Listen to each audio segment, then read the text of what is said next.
it's an endless supply of different information. So I'll start. We'll get started. It's a little bit after 11, so we'll go ahead and get started. Mike Westphal here with McDonald Garden Center. Hello to everybody watching. Thanks for joining. And today we're talking about shade gardening, one of my favorite subjects to talk about. I absolutely love shade gardening. Why do I love it so much? Well, probably because when it's warm, as we're probably all experiencing right now, it's starting to get warmer out there. The shade gardening is a great place to join or to enjoy in your yard because it cools off. So it's usually a cooler place to go during the high sun point of the day. So when it's 12 to 4 o'clock, somewhere in that time frame, it's a great time to be in the shade garden. And a lot of us have questions about it. What do I plant in the shade? I think a lot of us know it's very easy to do sun gardening, and anything in the sun is easy. There's lots and lots of choices, but there's a ton of choices for the shade as well. It's one of my favorite places to garden because there's such a great collection of plants to choose from. A lot of them are evergreen, which is one of my favorite things. Is that most of these plants are going to have leaves on them almost all year round. But I love deciduous plants too, so we'll throw some of those in as well. So we're going to get started on all these different topics. I've got a list of things that I want to run through. I know some of you might have questions. If you have questions during this seminar, please feel free to ask your questions over in the comment section, and I will get to them at the end of the seminar. And if there's a lot of comments, we've got a good amount of viewers today, so if there's a lot of comments, I might miss them, and they might scroll off the top of the page. And I'll just ask you at the end again if you've got questions to please resubmit them. But enjoy the seminar, and we'll get started on one of my favorite subjects, the shade garden.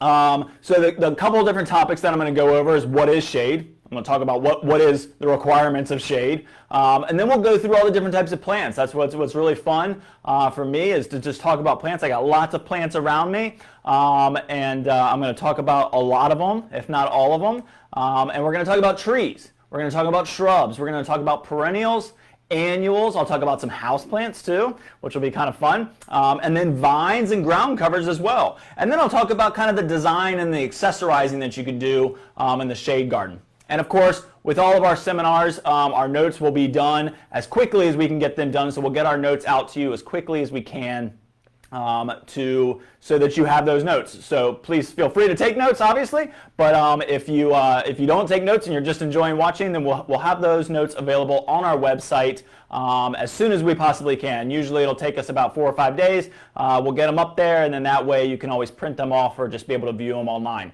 And those will be on our webpage at mcdonaldgardencenter.com. So, all right, what is shade? So shade is typically no afternoon sun. So typically when we're talking about the shade garden, we typically are going to say that you're not getting much sun in the afternoon. So a full sun area would be somewhere where you're getting sun from noon on, or all day sun. But in the shade, you're typically getting that afternoon shade. So you're typically not getting a lot of sun. Now, to put that in hours, I would say somewhere around 3 to 4 hours of light is about all a shade garden might get. You might get no sun. You might be in an area where you got a lot of wooded areas, where you've got a lot of trees and you're only getting dapple light. That's fine. You might be east side of the house, so the east side of your home is going to get the morning sun, and then it's going to go over your home, and it's going to get shaded in the afternoon. That would be a shade garden. This north side of your house is typically going to be a shade garden too. Sometimes north sides of your home don't get much sun at all. However, I always say, do you need a flashlight to see in it in the middle part of the day? So if you don't need a flashlight to see in that area, then you're getting some sunlight. You're getting light. And that's what these plants need. And so while they might not be directly getting hit with sun, that's okay. If they get a little bit of a couple hours or just dapple sun, I think you're going to be okay with a lot of these plants. And I'll talk about each one as we kind of go through them. I'm not going to go into great detail on a lot of these plants. I just want to give you some ideas, so as you're starting to think about designing a shade garden or what to add to your shade garden, you've got some great suggestions and some great ideas that might work for you. Let's talk about trees first. Some of us might have shade because of trees. And trees are a great way to attain shade. So if you don't have any shade, you might want to consider getting some shade trees. There's some great choices out there for shade trees. I mean, some of our favorites are willow oaks. Maples, like our October Glory maple, is one of our favorites. River birch are awesome, awesome trees. And Zelkovas are another great tree. Zelkova is kind of what took place of the elm tree when the Dutch elm disease unfortunately happened. And so Zelkovas are an awesome, awesome tree. But those 4 trees right there are kind of my go-to shade trees. So if you're looking for some shade, and shade trees are big trees. So now we're talking somewhere in the range of 30 to 50 to 60 feet tall, if not bigger. So river birch, willow oak. Willow oaks are my favorite of the oak family, and then of the maples, October Glory is my favorite of the maples, and then Zelkovas are really, really pretty trees, and of course river birch. Now all shade trees come with some problems. Every shade tree has a little bit of an issue. One, they get big, and I think people are scared of big trees. But big trees provide shade. They can cool your house down. You don't have to run your AC as much. It'll save you electricity. And it's also a great place for plants to live outside. So if you're looking for some shade, those are some great options. To run through that list real quick, river birches, if they have an issue, they're a little messy. They're a little branchy, so they got a lot of twigs. And so during storms, sometimes those can come down.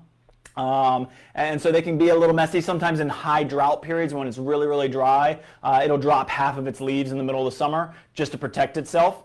But again, hey, you get to get rid of half your leaves in one fell swoop. River birches are great trees. Willow oaks, of course, any oak is going to get acorns, which some people call a problem. But other than that, oaks are great trees.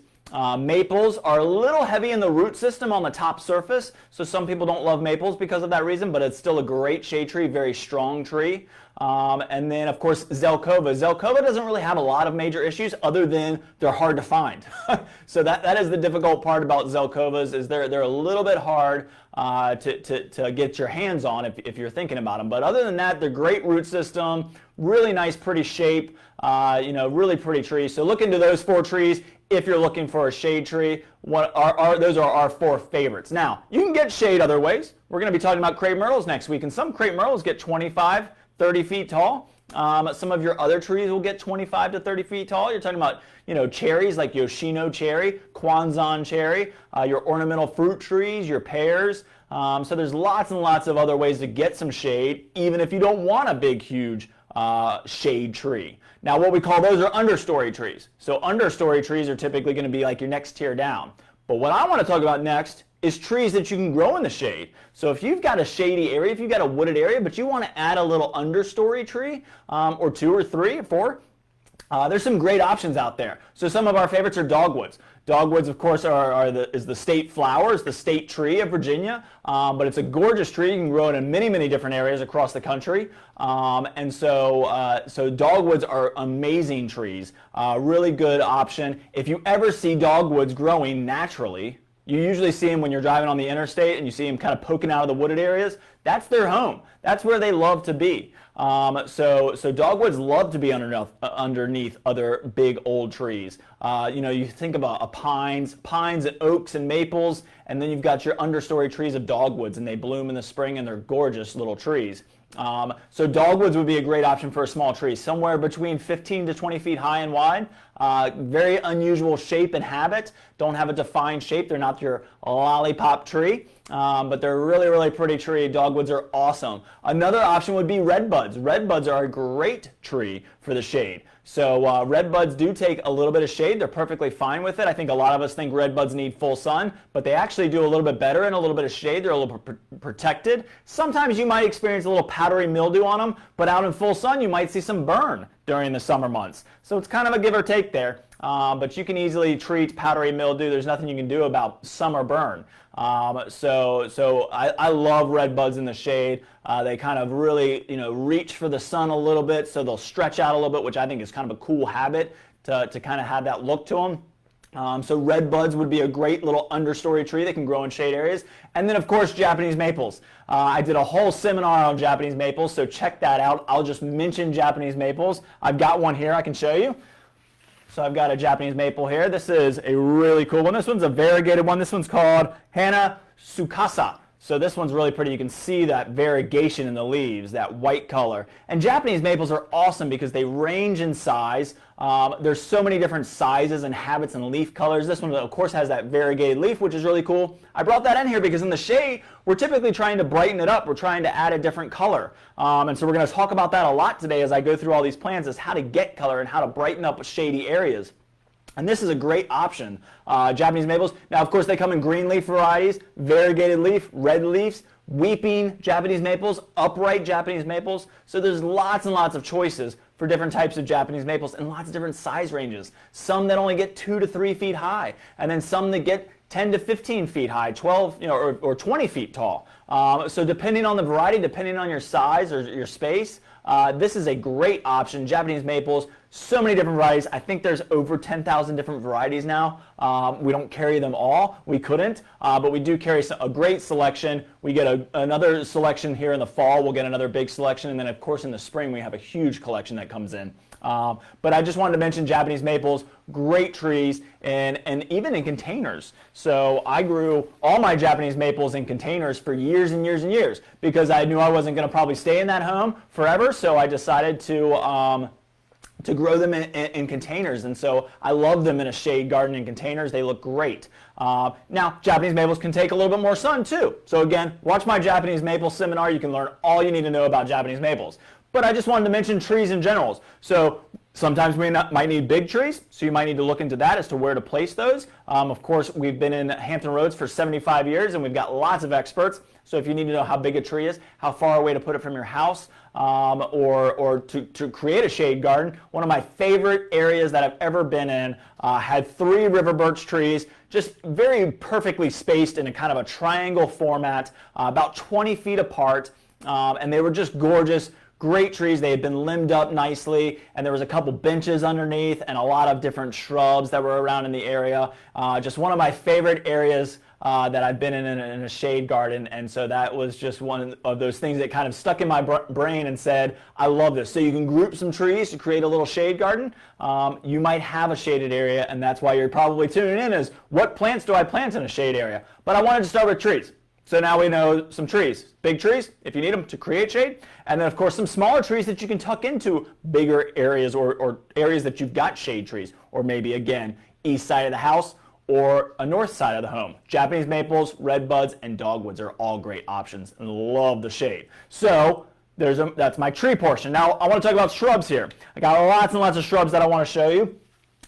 Shrubs are kind of the bones of the landscape, the necessity, the architecture, the foundation of your landscape. And so if you're looking to landscape in the shade and you need some impact, you need some power, you need some foundation, you need something to build off of, then shrubs are going to be your answer. And I love shrubs, and one of my favorite things are all the different types of shrubs, whether they be evergreen or deciduous. So of course, in the shade, there's lots and lots of choices. I love shade shrubs, and I love shade perennials and annuals. I'm going to talk about all of them. But for shrubs, of course, we'll start with the obvious, the very timely hydrangeas.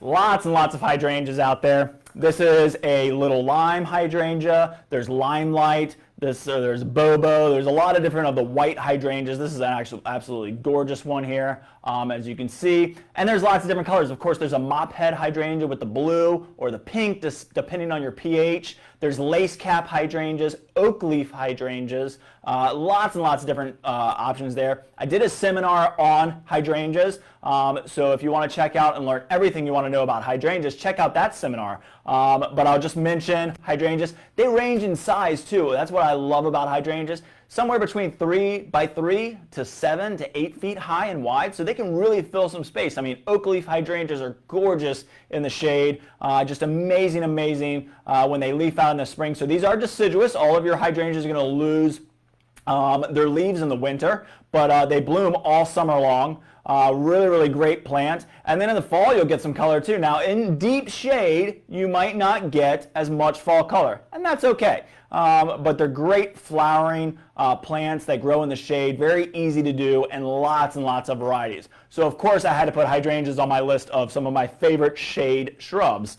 Really, really pretty. Lots and lots of choices. They look great in masses, so you can plant 3 or 5 or 7 of them in a big group and really, really get some impact. So of course, where do I go from hydrangeas? Then I got to go to azaleas. Azaleas are just awesome.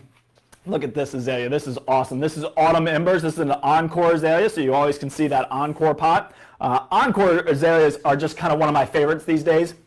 Encore Azaleas bloom in the spring and the fall, and then sporadically in the summer. So you actually get almost 3 seasons of bloom out of them, and then in the winter, the leaves will change colors. So with these darker blooms, like the reds and the pinks and the purples, the darker the color of bloom, the darker the leaves will get. So this will get kind of a maroon color leaf. And then if you got the paler pinks to the whites, then you're going to get more of a yellow golden color in the leaves. But I love azaleas. They're very easy. They're evergreen, so they're always going to have the leaves on it. And again, they have so many different sizes. So these can get 2x2 to 6x6, depending on the variety. And of course, there's still your classic original hydrangeas that just bloom in the spring. There's lots and lots of varieties of those as well. But I love the Encore because it gives you lots of different colors. Now, what I will say about the 2 differences between the spring blooming azaleas, just the regular traditional azaleas, and these new repeat blooming azaleas, slightly different look in the leaf, but not much, not anything to worry about. But the spring blooming azaleas put on a huge show. I mean, they are just covered in blooms from top to bottom, all the way around, almost complete bloom. Encore azaleas don't necessarily really do that. They're more, kind of what you're seeing here, a little bit fuller, just not going to be a complete coating. Now, I think their fall bloom is probably one of their best blooms. They'll get one of the best bloom sets in the fall.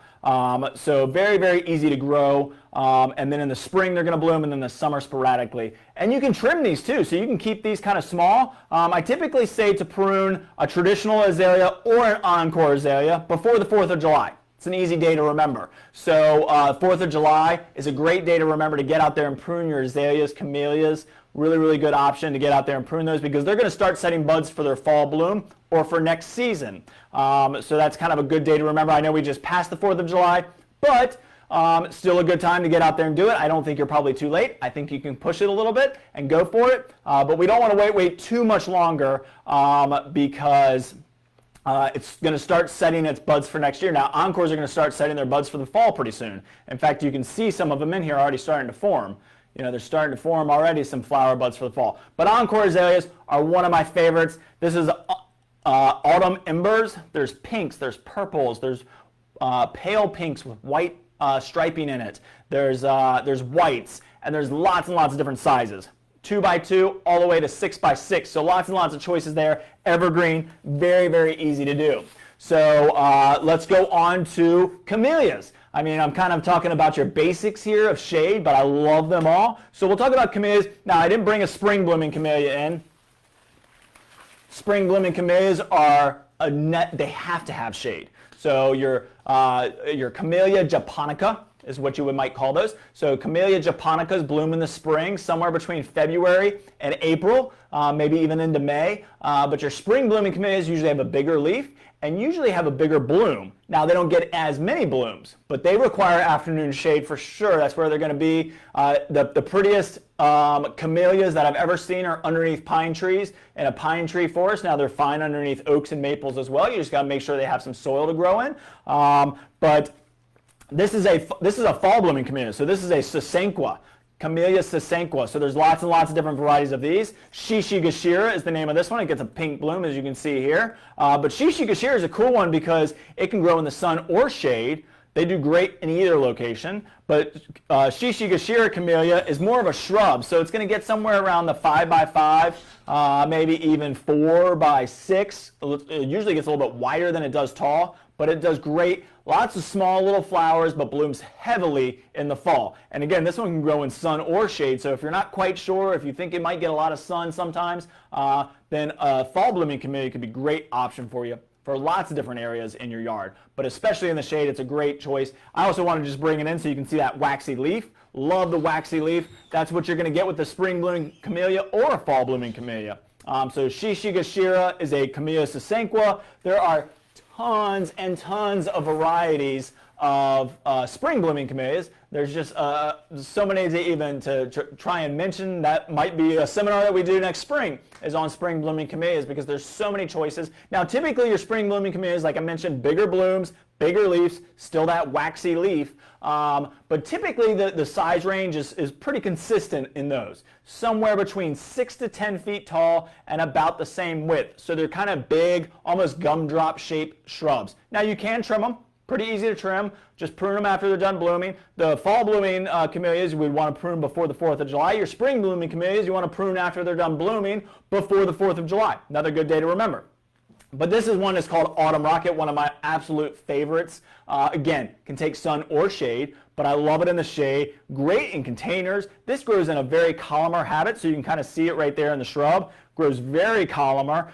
Gets about 6 to 8 feet tall and about 2 to 3 feet wide, so very narrow, very tall shrub, but evergreen, blooms in the fall with that gorgeous white bloom, and I just love that waxy green new growth, and that just an awesome plant. So camellias are definitely on my list of some great shade shrubs to grow in your shade garden. What's next? Boxwood, of course, boxwood. Let's see, where's my boxwood at? Here we go. Lots and lots of different types of boxwoods out there, but I love boxwood. I mean, you just can't get more traditional about the garden without a good boxwood. These are great in containers, great as hedges, formal hedges, just accent plants, groupings, masses. There's just so many possibilities with boxwood. I just absolutely love boxwood. This is called Baby Gem. So Baby Gem is a new hybrid off the Winter Gem boxwood that maybe a lot of you know. Winter Gem got kind of that bronzy color in the winter, which was unfortunate, but still a great shrub. So if you got Winter Gems, I had them for years in my old home. Absolutely loved them. But Baby Gems are what I planted this year. Typically get somewhere between 3x3, 4x4 maybe. Easy to trim. But again, there's so many different varieties of boxwoods out there. There's the English variety, the old English boxwood, which are just great. So if you're in this area, if you're attuned to this area, Williamsburg, we know that those boxwoods have been there for 300-400 years.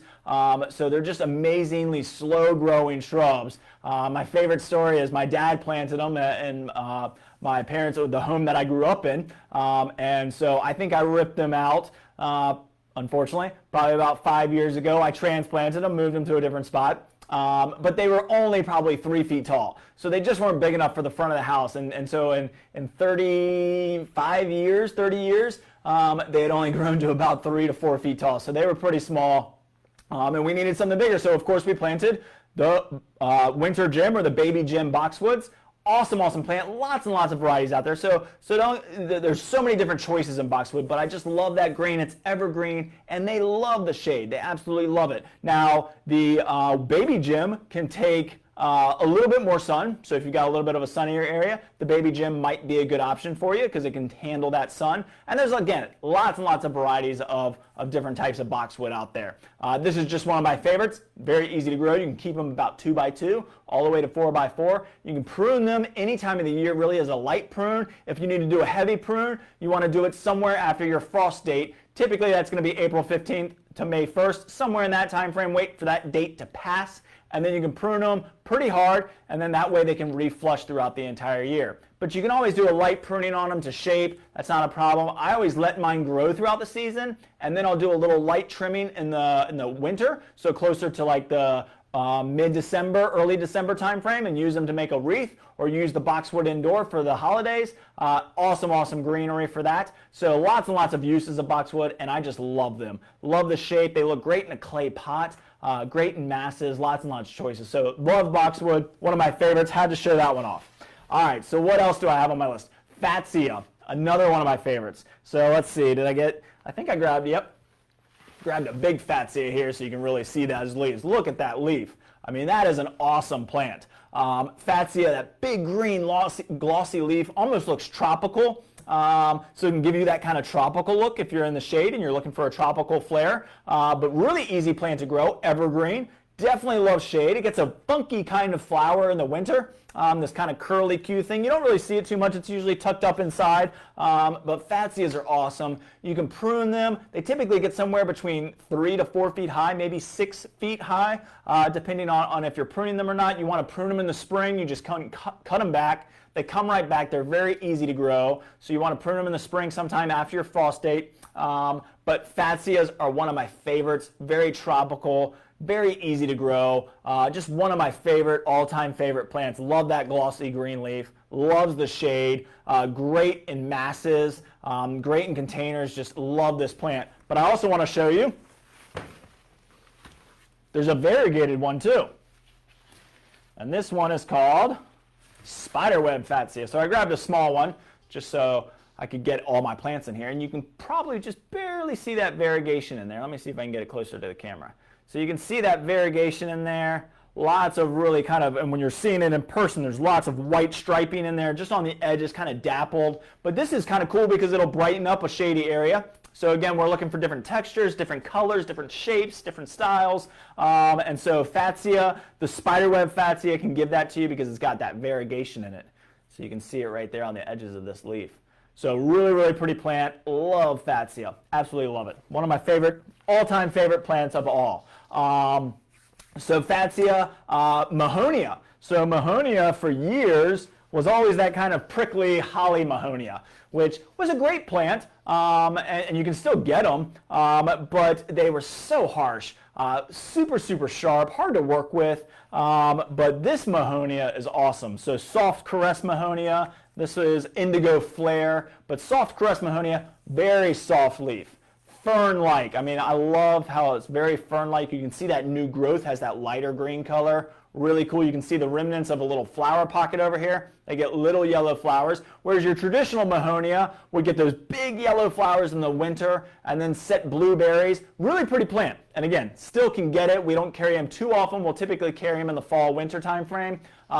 But soft caress Mahonia is my new favorite of the Mahonias because it's not going to hurt you. It's deer resistant. Really, really easy plant to grow. So just like the original Mahonia, it's still going to be deer resistant, but awesome, awesome plant. These get about 3x3, 4x4, so it's still a pretty small shrub, evergreen. Awesome plant, blooms with that yellow flower, sporadically, but typically still in the winter time frame. And this one's going to get little berries, but not the huge pockets of berries that the original Mahonia gets. But really pretty plant, love this one. Let's see, what else is on my list? Gardenias, I don't have any gardenias currently. We're still getting some in, but gardenias actually do very well in the shade. And those are kind of that versatile plant as well. Can take some sun. I've seen some gorgeous gardenias in full sun. I've seen some amazing looking ones in the shade. Gardenias come with some issues. Typically what it is they put a lot of effort into making those blooms, those super fragrant blooms that are amazing. And so they put a lot of effort into that. And then what happens is they get depleted of iron. So if you're ever experiencing yellowing leaves in your gardenias, you need to add some iron to the soil. And you can get that with our green leaf fertilizer, which you can also purchase online. But our green leaf fertilizer is a great one. It's got a great source of iron. Or you can get just a granulated iron as a supplement, or a liquid iron, like a chelated or a chelated liquid iron. So you've got a couple options there. But I don't have gardenias right now, but again, glossy green leaves. It's got white blooms, super, super fragrant, and lots of different variations in size as well. Some that get 2x2, some that are almost considered a ground cover, and then some can get as big as 8x8. So you got lots and lots of versatility there as well. Let's see, what's next on my list? I've got Daphne. So Daphne is kind of a funky one. I'm going to pair this one with rhododendron. Rhododendron are, an azalea is a type of rhododendron, but Daphne and rhododendron are kind of one of those tricky plants to grow. And so I want to pair those again. I don't have a rhododendron right now. We typically carry those in the spring and fall. Don't have as many now in the summer. But rhododendrons kind of look similar to this. Glossy leaves, usually a bigger leaf. There's big clusters of blooms in the spring. But rhododendrons and Daphne are very, very similar because in this area especially, they can get root rot. And root rot is very common on them because they're mountain plants. They love to be in the mountains. The water, they get the water, it rushes by them. goes down the mountain and it's out of their way, so well-drained soil is what they're after. And in this area, Hampton Roads, we have clay typically, and when we get wet, we get very wet. So Daphne, I love to grow in containers because you know you can control the amount of water, and you can make sure that it's got really good drainage because you make sure your drain holes are unplugged and that the water's draining out the bottom, and you know you're in a good spot there. And then I love the fact that you can move it around in a container, so I can bring it to my front door when it's blooming in the spring, really late winter is when these bloom, and then I can put it back into my shade garden for the summer months and when it's just a green kind of shrub like this. Really, really pretty plant, Daphne. Gorgeous fragrance. I mean, you're never going to beat the Daphne fragrance. It's absolutely amazing, but just a great, great plant. So Daphne odora is this one. There's some that get a little bit more variegation on the edges, and there's lots and lots of different varieties now of Daphne that you can get your hands on, but I love Daphne odora. You might even find Edgeworthia is in the same category as Daphne. I don't have any of those currently either. Typically, again, a fall or spring plant. But Daphne odora or Edgeworthia, paper bush is what some people might call that. Another great plant that you can grow in sun or shade, but gorgeous fragrance in the late winter time frame into the spring. But Daphne and rhododendrons, the best way to do this is to plant them high. And so that's what I always tell people. In the shade, a lot of us in the shade are going to have pretty moist soil, unless you're under big trees. But if you've got pretty moist soil, then in the shade, then you're going to want to plant these plants a little high. And I think that's where probably most people fail with Daphne or rhododendrons, is in the shade, it's moist, and we plant it and we think it's going to do great. Love shade, right? But it doesn't love that much moisture. Mountain plants, so they want that moisture to get away from them fairly quickly. So what you want to do is treat your soil with a little bit more perlite than you typically would. Those perlites are those little white styrofoamy things you see in potting soil. But you can get perlite, amend your soil with a little bit more of that, put some back in the hole, put your plant in halfway, and then the other half of the root ball that's exposed above the soil grade, you want to mound up to the side of that. And we never want to put soil on the top of our root ball, but that right there will create its own little mountain that it can grow on. You know the top surface is going to drain away pretty quickly, and that water is going to wash off rather than sitting there and soaking the plant. So that's a great way to grow Daphne or rhododendrons, is to plant them a little high. Half in, half out is typically what I recommend. If it's a super wet area, probably not the right plant for you. If you're going to try it, you can literally plant it on top of the soil and mound some soil around the edges so it's got a bigger mountain to live in. But great plant for a container, like I said. But I did want to bring Daphne and rhododendrons into the conversation because they're great shade plants, but also to tell you about how to plant them and how to grow them well. So that's Daphne or rhododendrons. All right, and then what else do I have? Okay, so one of my last ones here, I think, I'm going to look around and make sure I got everything, is yew. I love yew. Now, false yew is what we grow here in this area. A little bit more north, you're going to find just regular common yews, which are awesome plants, as you probably know, the northerners here. If you're up in Pennsylvania or north of that, New York, wherever you might be in the north, they're a little bit more cold tolerant, so they love the cold. So do these. These take the cold very well, but these can handle our summer heats. So if you're down in like Maryland, Virginia, down to lower, let's see, did I lose you guys?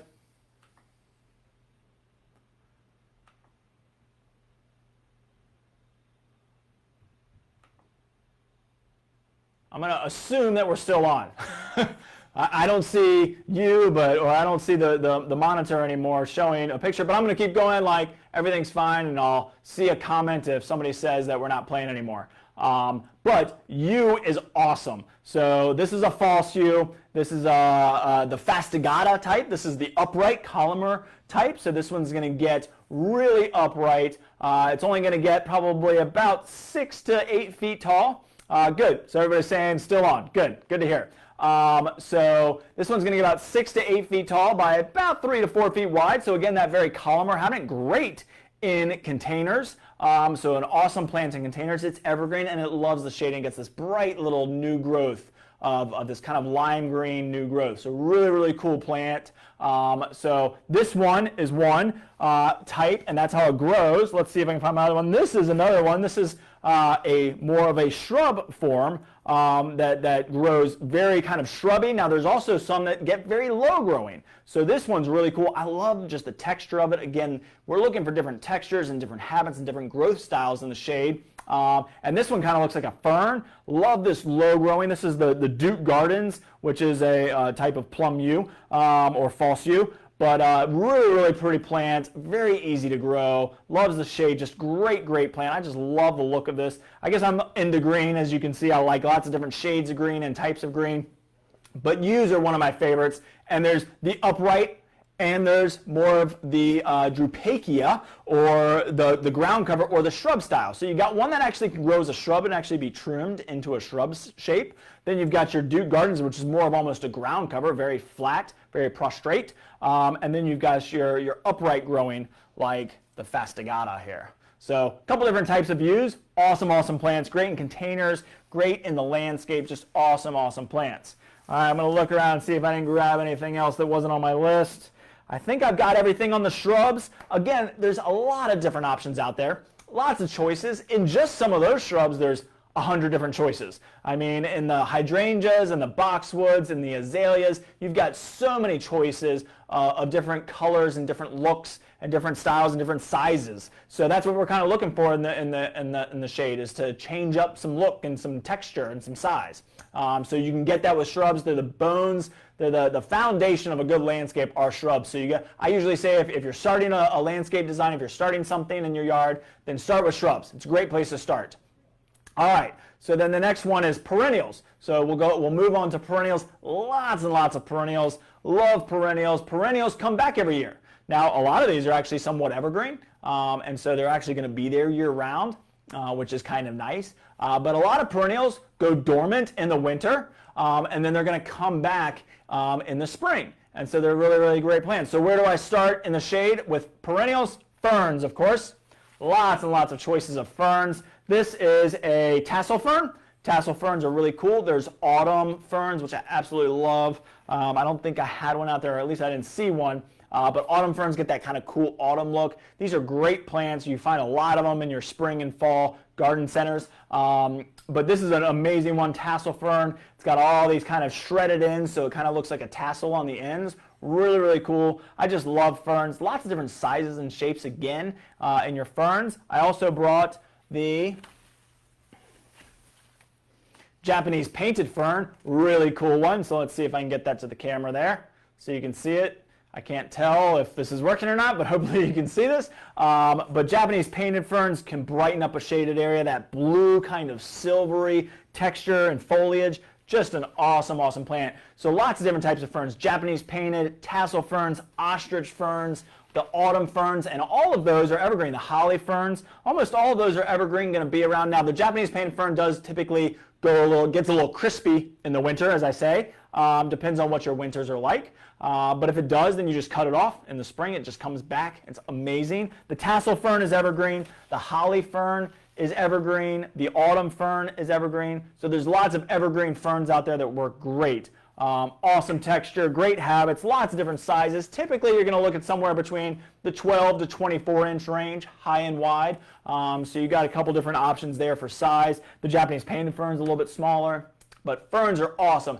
Add a different texture, different look. Just amazing, amazing perennials for the shade garden. Of course, hostas. Hostas are just awesome in the shade. I mean, this is probably a must-have in the shade, are hostas. There's so many different choices, and they truly can brighten up a shady spot. When you get into the blues and the yellow and green variegations, as well as the white and green variegations, they get blooms on them, which is really cool. So they get this kind of really cool bloom. You can see this bloom spike coming out of here. They're typically going to be kind of a light lilac or purple color, but really kind of cool. And sometimes the bees and the hummingbirds and butterflies will come onto them. But hostas are awesome. Lots and lots of different sizes. Tons of different sizes. They love the shade. Absolutely love it. Hostas are a great choice. This is a really pretty one. I think I grabbed this one out of the back so it doesn't have a tag on it. Maybe guacamole or Summon Substance. Lots of different varieties out there. I think we all know Patriot Hosta, which is the white variegated. There's a lot of choices out there. But hostas in general are great. There's some giant ones that get huge. So they can range anywhere from literally like a foot by a foot, so 1 by 1, to all the way to 4 feet high and wide, maybe 5, 6 feet wide, depending on the variety. They're awesome, awesome plants. So definitely got to put some hostas in there. These are great in masses, great in containers, but awesome in the landscape. I know if you've got deer, these are like deer candy, but we do make a great product. It's a repellent, it's a systemic repellent, goes into the system of the plant. I always bring that up when I talk about hostas, because hostas are kind of one of those things that start poking out of the soil and you get real excited in the spring. And you say, spring is here, my hostas are starting to pop out. And so that's always a good reminder for me to put on my Repellex, my systemic repellent. You put it in there, it stays in the system all season long. You only have to use it once, so you don't have to spray your plants anymore. It's capsaicin, it's all organic, it's all natural, doesn't hurt you, doesn't hurt the plant, doesn't hurt the animals, they just don't like the taste of it. So you can always check that out. Really, really good product. But hostas are a great, great addition to any shade garden for sure. All right. So then my next one on my list, and I'm just kind of going like kind of top to bottom, like my favorites. So I'll go to my next one, which is Heuchera. So Heuchera, or coral bells, is what some people might call it. Heuchera is the botanical name. Coral bells is a common name that you might hear for it. I grabbed this one just because it's kind of in the mid-range of what color you might get. These range in so many different colors. And I just absolutely love just kind of the floppy nature to them, just the kind of like haphazardness to them. They get flower spikes on them. I didn't grab one that has flower spikes, I'm sorry. That the hummingbirds and bees and butterflies might be attracted to. So they're kind of wispy little spikes of flowers that kind of float up above it. Really, really pretty. Typically kind of a pink to a light pink to a white bloom color. Not real noticeable as far as the bloom goes, but you do see the spikes come up and they're really pretty. This one is called Redstone, so it's got kind of that reddish color leaf. You can get something that has a deep burgundy. I love that burgundy color, especially if you're pairing it with like a lime green color. Just looks amazing. But there's reds. There's actually the lime green colors, that chartreuse lime green color. Burgundies, reds, oranges. There's some pumpkin looking ones. I mean, the color arrangement is just amazing. You can collect these things. They're just awesome. They're great in containers. I love them. They're actually a spiller, so in a container that's hanging out the side in the fall with a pumpkin in here or a mum would be awesome. So an awesome fall container, but love the shade. And these are actually pretty evergreen. So, you know, now in the summers when it's real intense, if they get too much sun, but you know, even in the shade sometimes you might get some crispy leaves, just needs a couple cleanup, a little bit of cleanup. And then in the winter, if we get a really extremely cold winter, you might get some leaves that are a little crispy. You might need to clean up. If you live further up north, then this would be like a true perennial, which means it'll go dormant in the winter and then come back in the spring. But these are awesome, awesome plants. Just love the veins. You get some that have some really cool veins, some deep variegation in the veins. Lots and lots of choices in Heuchera is one of my favorite. So Heuchera or coral bells. Another great addition to the shade garden, the shade landscape. Let's see, what's next is, I always like to throw some different textures in there. So this is a Carex. This is an Everillo Carex. Love that chartreuse green. So again, you know, when I'm mentioning, look at that color. That color contrast is just awesome. When you get that burgundy color next to this lime green, that chartreuse. I love chartreuse colors in the shade. They just pop. And they just give you lots and lots of brightness in that shady area. So this is Everillo. This is Carex. There's a lot of different types. So there's actually a white and green variegated one. So this is a Feather Falls is what this Carex is called. But Carex is a grass, but it loves the shade. So it does very, very well. This lime green color does awesome in the shade. Just really, really cool evergreen. So again, in the summer you might get a little crispiness. In the winter you might get a little bit of crispiness. But this is a really, really cool one. Does very, very well in the shade. Just brightens it up. Really nice. Carex is a grass, and it looks awesome in the shade. So it's actually a sedge. It's a type of sedge, but really, really cool addition to a shade garden. Everillo or the Feather Falls, but there's lots of different varieties out there. You can find lots of different ones out there. Then these are great options to add a different texture, a different look, and also containers. I mean, think about this in a container as a spiller out of a container. Awesome, awesome plant. So really, really cool one. Definitely got to point that one out. And it's just a different look. You know, I think a lot of us think grasses. We think pampas grass. We think feather grass. We think miscanthus and all those different types of grasses out there. And those, of course, love sun. But that'll give you kind of a grassy look in the shade area, too. So really great as borders, masses. The possibilities are endless of that one. I absolutely love it. In fact, if you watch one of my seminars on containers, you'll see I use that one because I absolutely love that plant. I think it pops. All right. Let's see, what's next? Peonies. So I don't have any peonies right now. Again, we carry those typically in the spring when they're blooming. But peonies love the shade, and they're good-sized perennials. Whether it's a tree peony or a herbaceous peony or the new Ito peonies, the possibilities are endless there. Lots of different colors from pinks, purples, whites, yellows, lots and lots of different colors. Great kind of bulky plant, so typically they're going to get somewhere in that 3 by 3 range in the shade garden, so really, really awesome shade plant.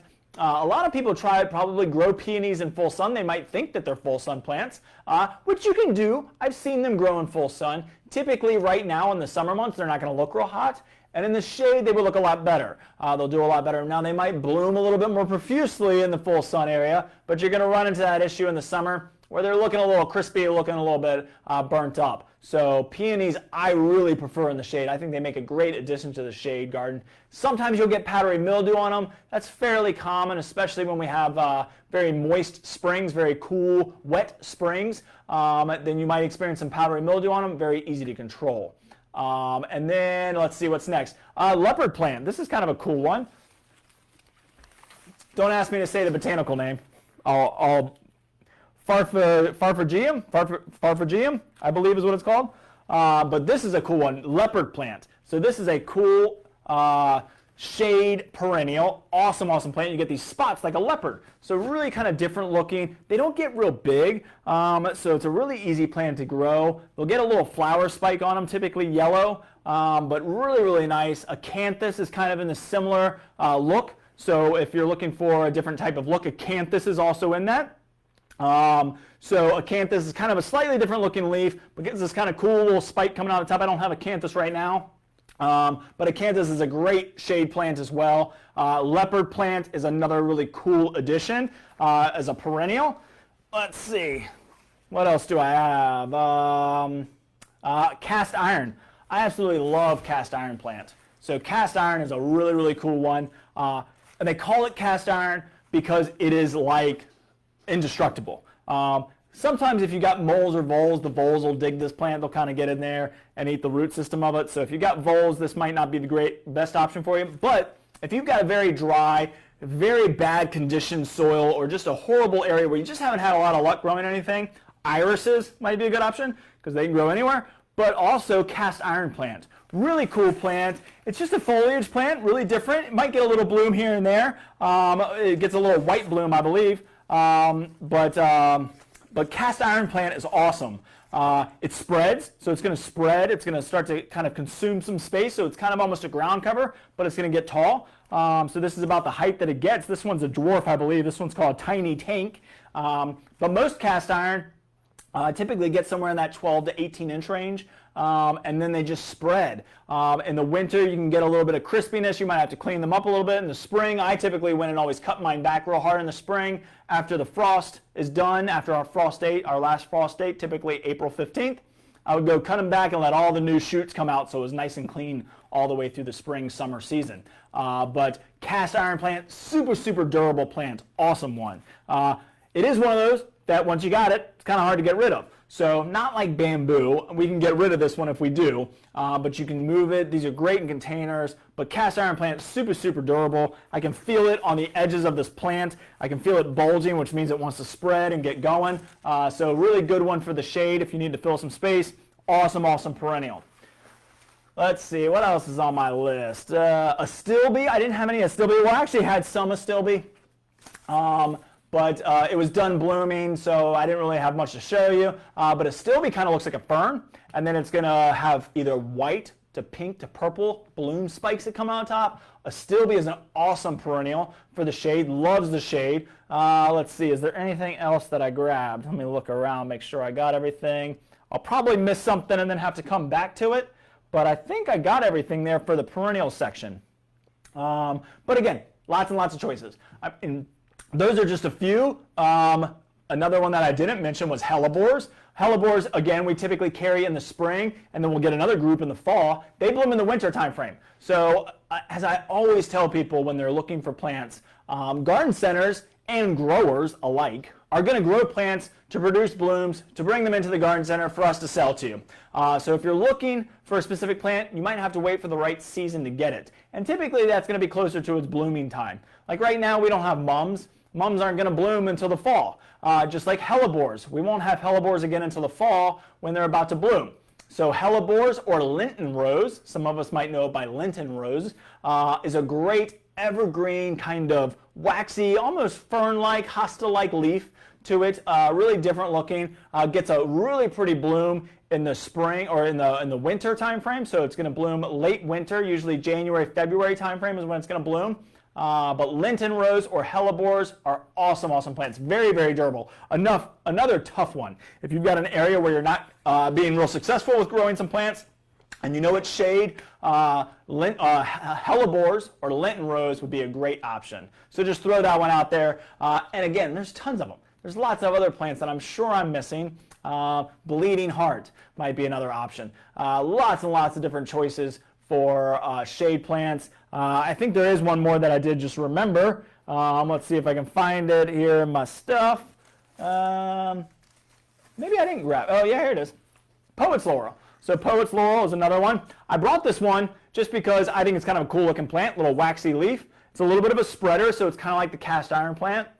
It's very durable. It kind of forms these arching branches that come out of it. I brought this one just because if you're into like floral arrangements, if you do like lots of cut flowers, then this is a really cool cut greenery. A lot of florists use this for the greenery. Let me see if we can get this untangled here so you can see, because it's got these great arching branches that kind of arch over. They'll get real long. They actually get a berry in the winter. And a lot of people use this when decorating indoors for the winter because this greenery can last for a very long time. It doesn't dry out very quickly. Lasts great in a arrangement of flowers just to add a little greenery like ferns would. So Poet's Laurel is another great shade plant. And again, lots and lots of choices. I mean, just so many different choices to choose from. Those are just some of my favorites. And if you're looking for options, I hope those help. All right, so we're going to move on to, I'm going to do ground covers next. So ground covers, when we're looking in the shade, I always love to, have a tree, have some ground cover. Ground covers are very essential to landscape design because ground cover will help kind of transition from one area to another area. They can help on borders and edges, create borders and edges, but they also can help transition from a certain type of or a certain side of the shade garden to another side. So I love ground covers. It also helps conserve mulch. Mulch is a great, or mulch is awesome. It's definitely a necessity. It helps keep the weeds out, helps keep the moisture in the soil, helps keeps the plants warm in the winter, helps them cool in the summer. But if you want to conserve on mulch and not use as much mulch, ground covers are a great option. And like I said, they're just really good for the landscape and to help kind of transition from zone to zone. So of course I'll start with the number one, which some of you might be dreading this, but ivy. Ivy makes a great ground cover. If we don't have large trees, then ivy's pretty easy to control. I mean, you just don't want ivy growing up your tree. It can actually hurt it. It's not horrible for it, but it's not great if it really can consume the tree over time. So you can control it pretty easily. It's not too hard to maintain. Just keep it off your trees if you can. If you let it grow up the tree, just every 3 or 4 years, you might need to go out there, cut it back, bring it off the tree to kind of help make sure that it doesn't consume that tree.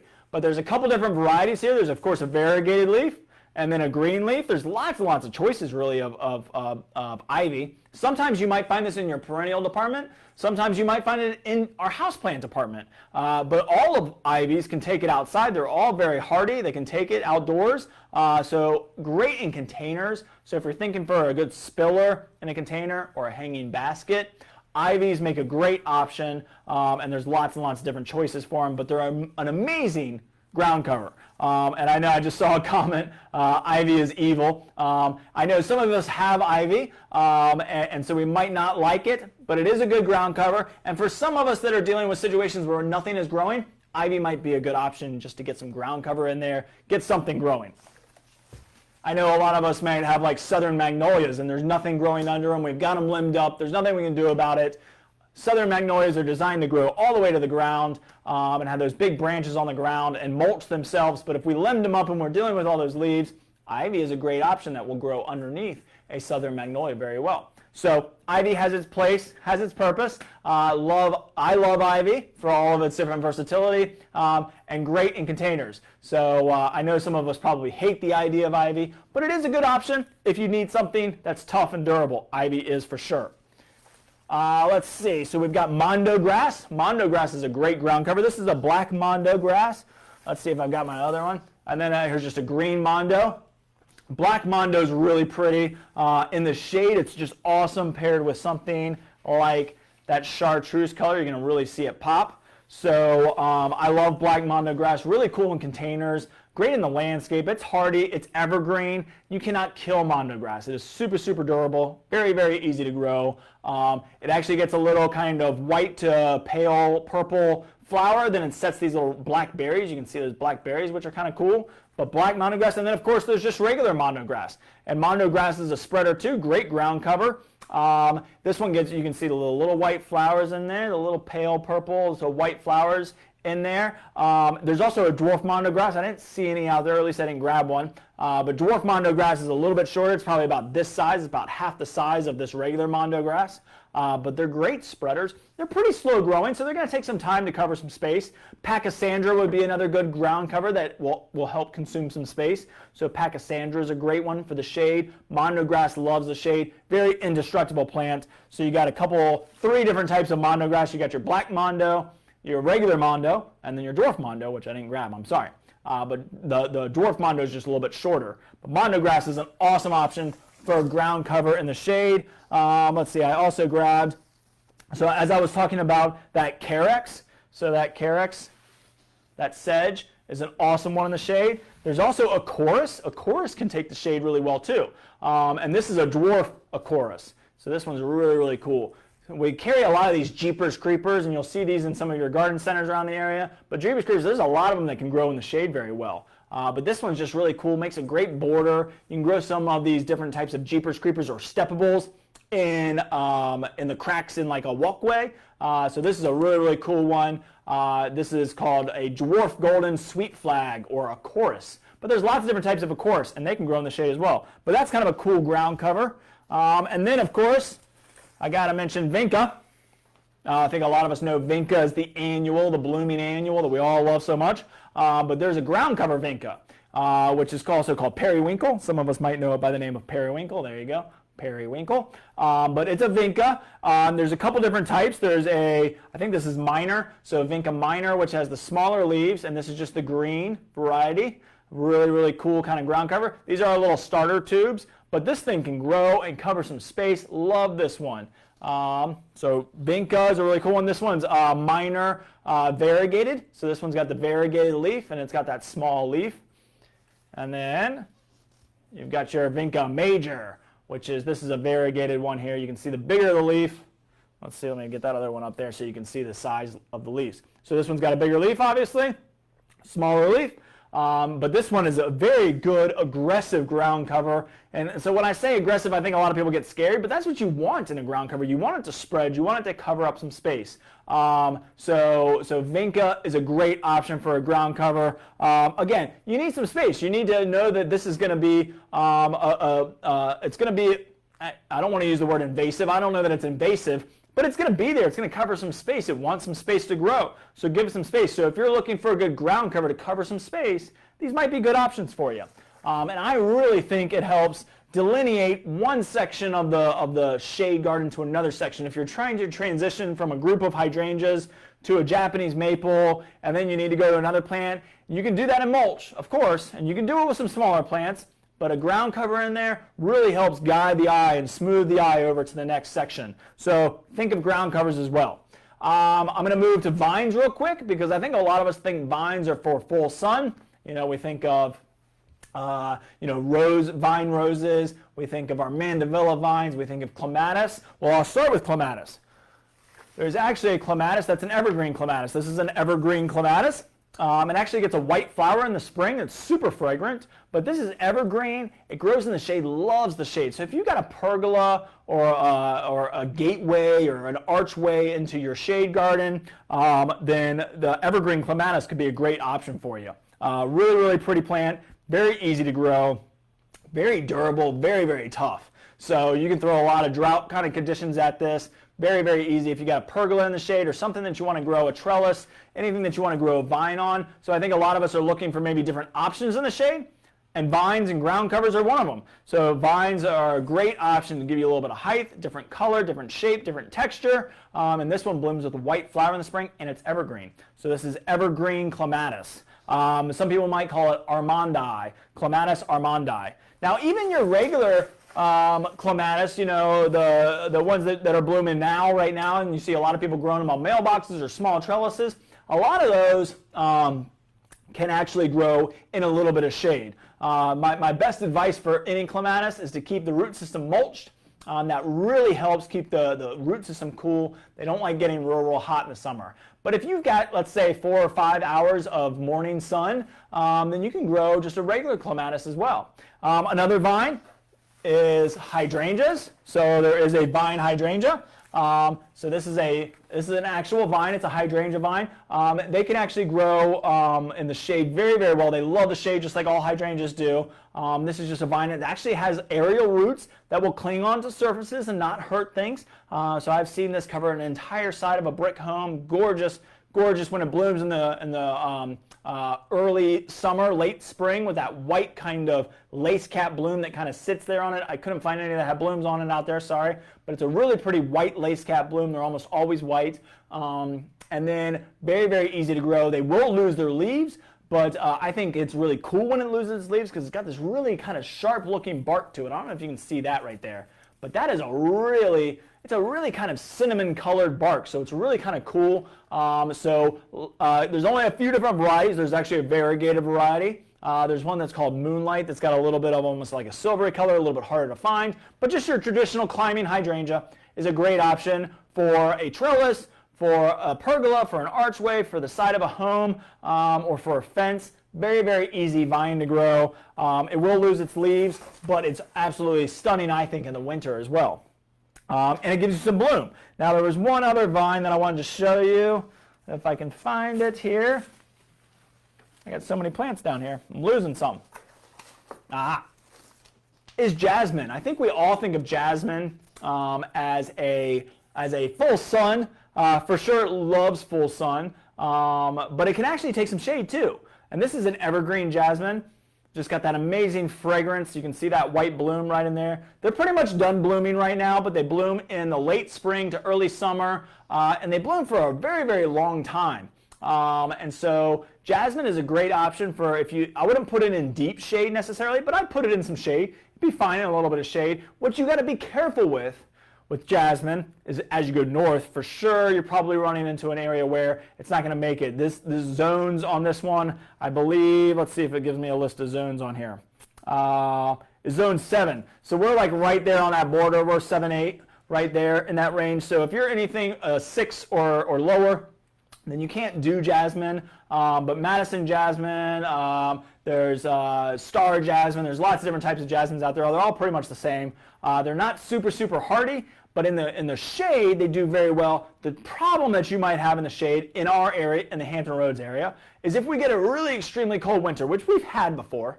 If we get a really, really cold winter, then what can happen sometimes is it can lose its top growth. It'll drop all its leaves. You might even lose some vines, but it'll come back from the root system. And that'll happen more in the shade. So we actually have it growing here at the property here at our Independence store. And on the area that gets a lot of afternoon sun, it did very well through one of those cold winters.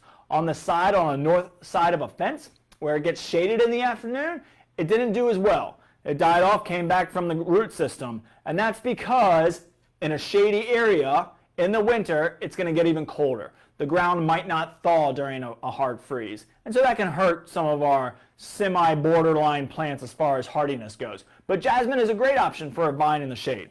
So I just want to throw that one out there as well. All right. Now, what I want to throw out there before I get into my annuals is houseplants. Now, I bring up houseplants as a great thing in the shade because houseplants, Mother Nature didn't design houseplants. We did. We said these plants can live inside. So don't always look at your indoor plants and say these can only grow indoors. They actually grow outdoors. They grow outdoors perfectly fine. And I kind of treat houseplants as annuals. Indoor plants can be annuals. So planting them as annuals is actually a great option. It's a great way of doing things. Most of your tropical plants, most of your house plants are going to be tropicals. And almost all of those can take shade. They love shade, in fact. They don't probably want full sun. Think of the tropics, rainforest. First thing that you typically think of is the rainforest. All of your plants that are growing in the tropics are going to grow underneath those trees. So they love being underneath the trees. They love being in the shade. So I want to show you a couple that I thought would be kind of good options to kind of think about for the shade. Whether it be in a container, maybe you want to bring it in during the winter, but also maybe you want to plant it in the landscape because they're not that expensive. I mean, most indoor plants, most house plants are just the same price as an annual plant. So it might be a good option to throw a bunch of crotons in the ground or anthuriums. So this is an anthurium. I brought this one just because it's blooming, and it's a great plant in the shade. Does very, very well in the shade. Love this one. This one's a burgundy one. Did I grab? Yep. I grabbed the traditional red one as well, so you can see kind of the difference there. Really cool flower, very tropical looking. Anthuriums do really, really well in the shade. Again, you can grow these in the container. You can grow them in the landscape as an annual. We're just looking for different textures and different styles and shapes and forms. And so indoor plants will give you that. So anthuriums are a great option. So I wanted to kind of show those to you. They also come in white as well. Let's see, what else did I grab for the indoor plant world? This is an Aglaonemia. I really love this one. Again, I'm kind of always looking for that lighter color, anything that brighten up the shade. Let's see if I got the variety on this one. Cutlass. So this is an Aglaonemia cutlass. Really easy plant to grow. Again, just kind of looking for different textures and styles and shapes. Really cool. This one's actually got a little bloom coming on it. I don't know if you can see that. Right in there. But Aglaonemia is an awesome one, and this one's called Cutlass. There's lots and lots of different styles of it. Also something that looks similar to this would be like Dracaena, Cordyline. Red Sister is a very common one with that kind of cool burgundy color with a little bit of pink striping in it. So lots and lots of different types of indoor plants, tropical plants that do very, very well in a shade garden. Like I said, whether you're doing them in containers or in the landscape, awesome, awesome options. If you're looking for a tropical flair or just a cool look, crotons do really, really well in a little bit of shade. Now, we don't want to give it all day shade again. We want to give this one a little bit more sun if we can. But in the shade, crotons do very, very well. Awesome, awesome plant. I just love this plant because it gives you all the tropical colors and all the fall colors too. I love the transition of the croton as it goes from a tropical world into the fall world because it has all those great colors. So really, really cool one there. So crotons are a good option. Ferns, of course. I mean, this is a macho fern. So let's see if I can get this out of here. There's a big one. Macho ferns. Lots of different types of ferns out there. Boston ferns for hanging baskets are great. They love the shade. So if you're looking on a shady front porch and you're looking for some options, ferns, Kimberly Queen, Macho is this one. Macho gets real big. So there's a ton of different ferns that we sell as our indoor plants or in our house plant department, but they do great in the shade. In fact, I probably wouldn't grow a macho fern in my house necessarily because they might get a little messy, but I always do one on my front porch. They're awesome. My Boston ferns on my front porch, I love ferns, absolutely love them. And this is a great option, Kimberly Queen ferns. Palms, you can do all the palms. All those indoor palms, bamboo palms, majesty palms, phoenix palms, they all love it in the shade. They all prefer shade. And what's other really, really popular plant right now, and if we're thinking maybe a little bit more of a modern look, snake plants. So this is a snake plant, loves the shade. You know, tropical plant, very durable indoor plant. But if you want to take it outside for a summer vacation, or if you want to just use one outside because you're having a party or something, or you want to just decorate, or in the landscape, again, awesome, awesome plant. Just different look, different texture, different color. So I'm just kind of trying to open up your minds and saying, you know, let's try some different things. Now, all of these indoor plants are going to not be hardy, not going to make it through the winter, so consider them annuals. So really, really cool plant. Snake plants, of course, are awesome. Very, very popular right now. Very, very durable too. So a really cool one. So I just wanted to show you some of those house plants. Let's see if I've got another one in here. And pretty much, like I said, almost all of your indoor plants are going to work for this purpose. But this is a philodendron. I think this is Xanadu. So this is a different type of philodendron. Lots and lots of philodendrons out there. They are super, super popular right now. I love this one with these little leaves on it. Really, really cool. Great, again, containers in the landscape. Lots and lots of different possibilities here for all of these different plants. So this is a really, really cool one. But philodendron is a great option.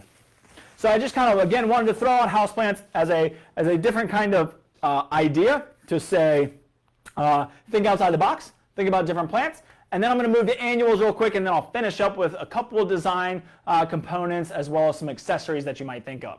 So annuals, I don't have a huge, huge selection of shade annuals right now, but I will show you some that I think are kind of unusual or different.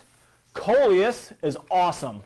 So this is a coleus here. Coleus is going to add lots of color. They come in lime green, as you can see that chartreuse lime green color on the edge of this leaf. They come in that dark burgundy colors. There's so many different color arrangements in the coleus. Gorgeous, gorgeous plants. I mean, just love that color, that texture, and that movement to it. Now these can get little purple flowers on them. Some people like them, some people don't. You can pick them off if they do get them. But in the shade, they love the shade. They absolutely do very, very well in the shade. Pretty much every variety will do fine in the shade. If you're looking for some in the sun, then you probably got a little bit less choice. But almost all coleus love shade. So this is a really, really cool one. I don't know if I have a variety name on this one.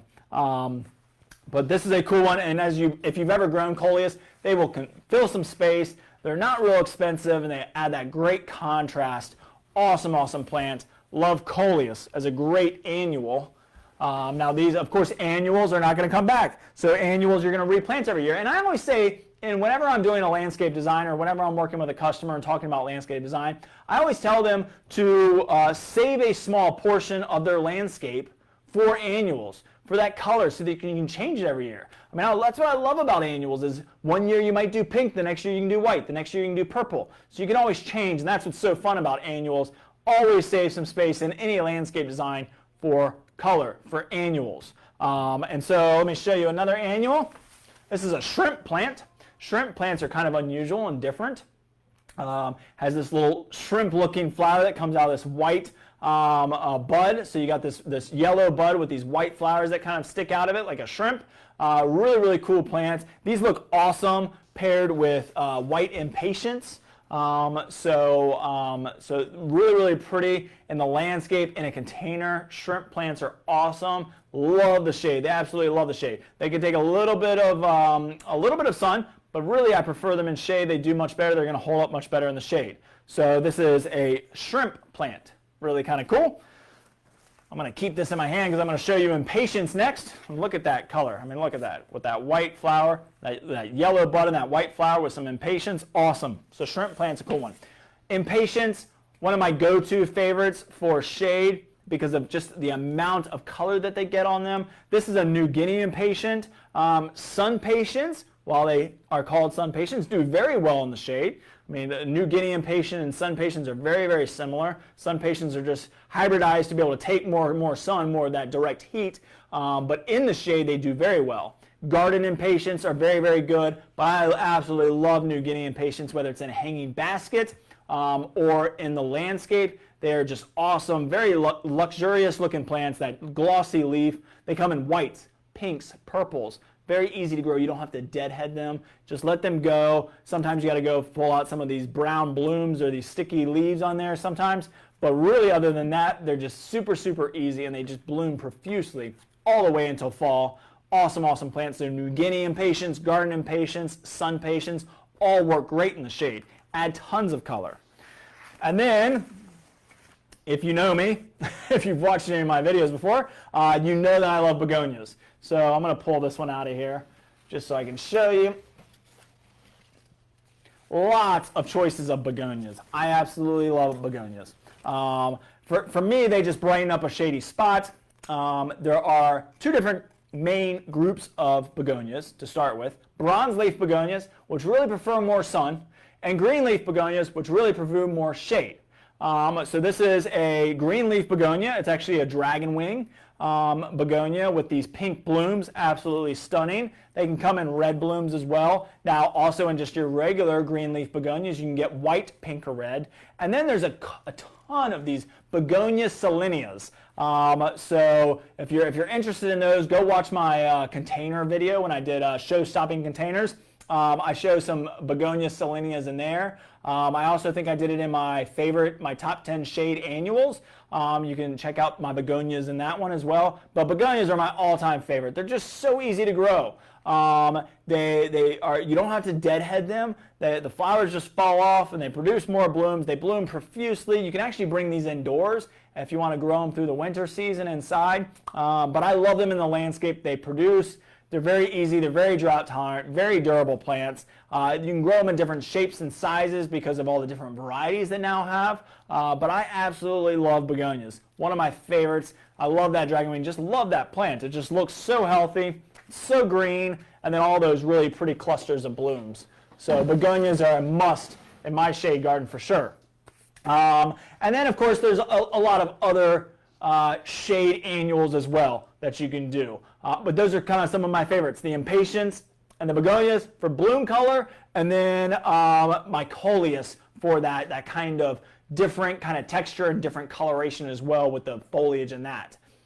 So lots and lots of choices there as well. All right, so then the next one is I'm going to talk a little bit real quick about design and accessories. I'm just going to run through this real quick so that I can get to any of your questions. So whenever we're talking about landscape design, I always like to point out a couple different ways of doing that. When you're planning out your garden, first and foremost, do a little overhead drawing. Especially if you're going to come in and talk to us and want us to kind of help plan out a landscape for you, bring a drawing in. It doesn't have to be very, very artful. It doesn't have to be perfect. What we're looking for is dimensions. What we want to know is how deep is your bed? How wide is your bed? How big of a space are you looking for? Pictures, of course, help. But a overhead drawing really, really helps. And if you can put the true north-south on it as well, really helps as well too. But that really gets us pointing in the right direction. If you know it's a shade garden that you're working in, then just say it's a lot of shade, and we'll get you the right types of plants for it. But I always like to start kind of drawing my overhead picture and then start working with mass groupings. I love doing groupings of plants. One hydrangea might be enough for you, but imagine 3 or 5, and I always do things in odds when I'm doing landscape design. It just works out better. It's just like interior design. We always group things in odds if we can.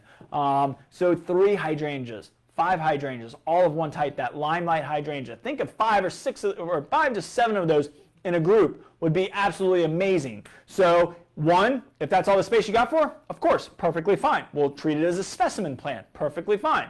But if we can do mass groupings, I definitely recommend it, especially when we're talking about some perennials. If we can put 7 or 8 or 7 or 9 of these in a big group, the impact is going to be so much greater. So think about planting things in masses. And I really think that helps kind of bring that impact to your shade garden or to any landscape.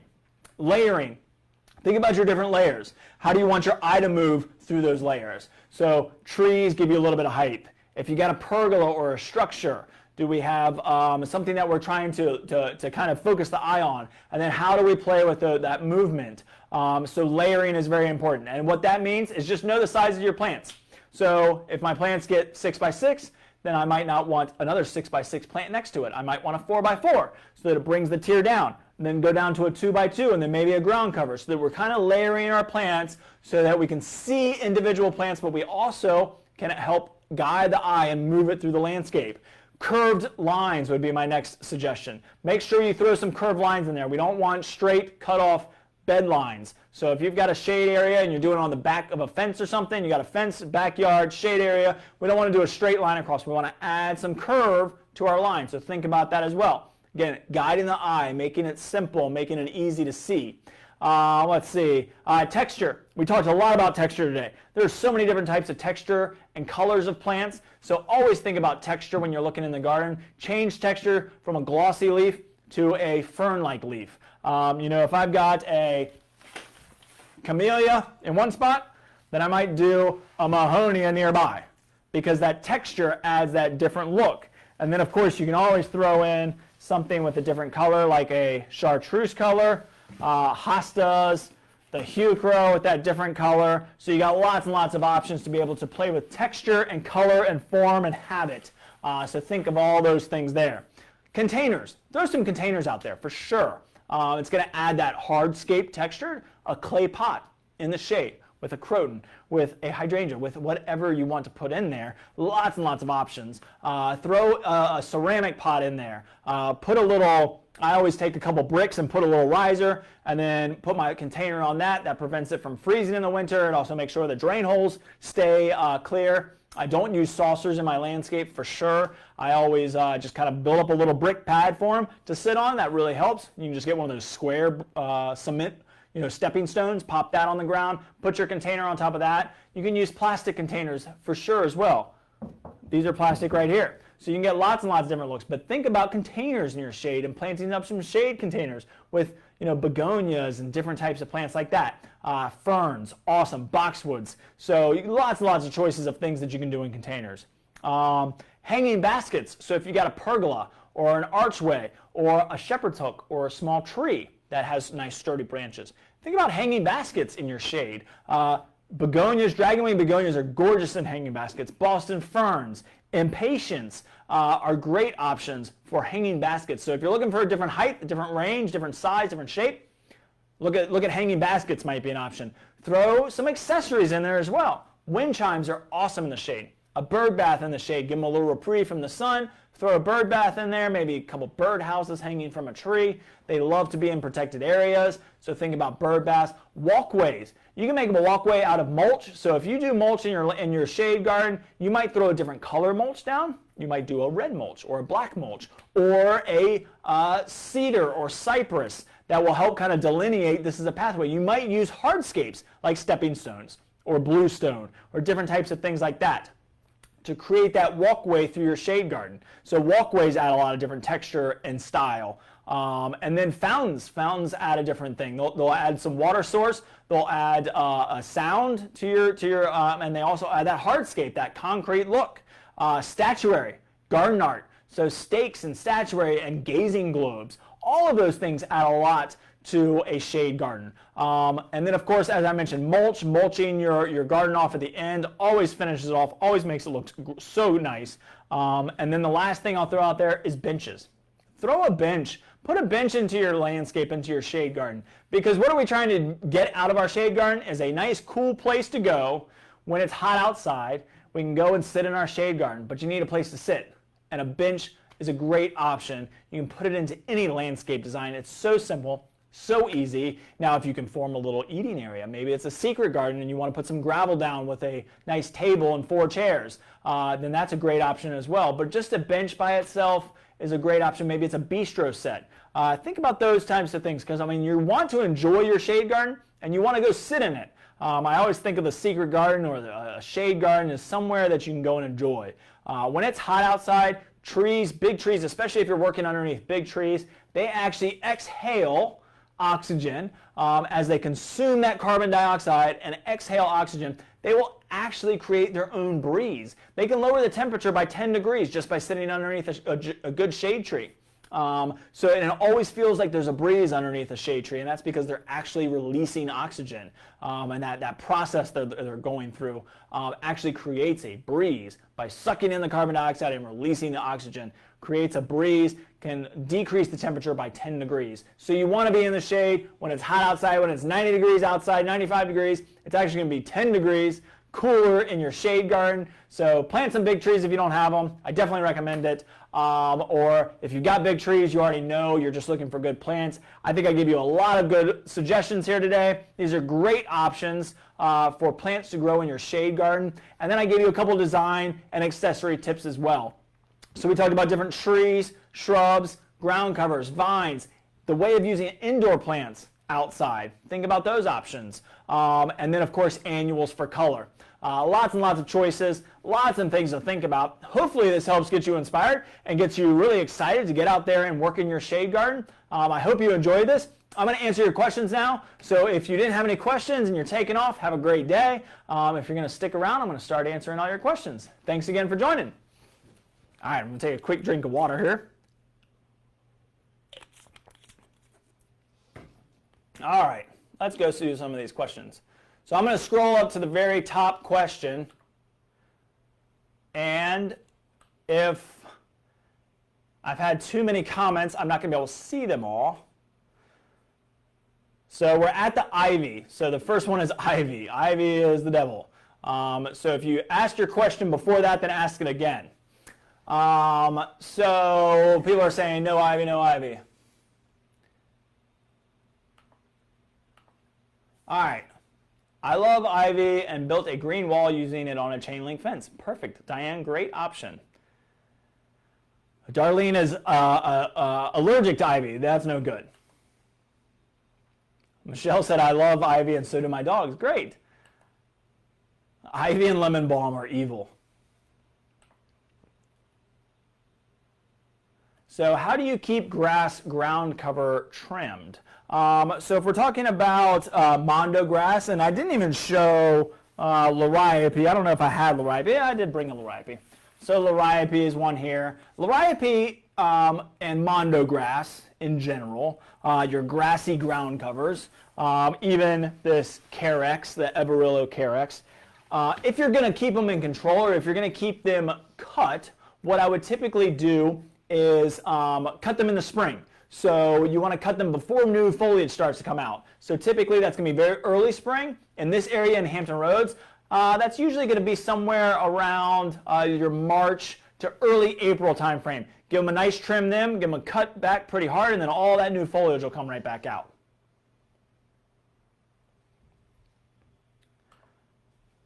Pachysandra is worth a couple swear words. Wendy said, I love periwinkle, but it's invasive, isn't it? I don't consider it invasive. It depends on what your definition of invasive is. But it's controllable. And so because it's controllable, I'm not going to say that it's invasive. I consider bamboo invasive because you can't control it. Once you got it, it is very difficult to get rid of. But I could probably get rid of your Vinca if you wanted to.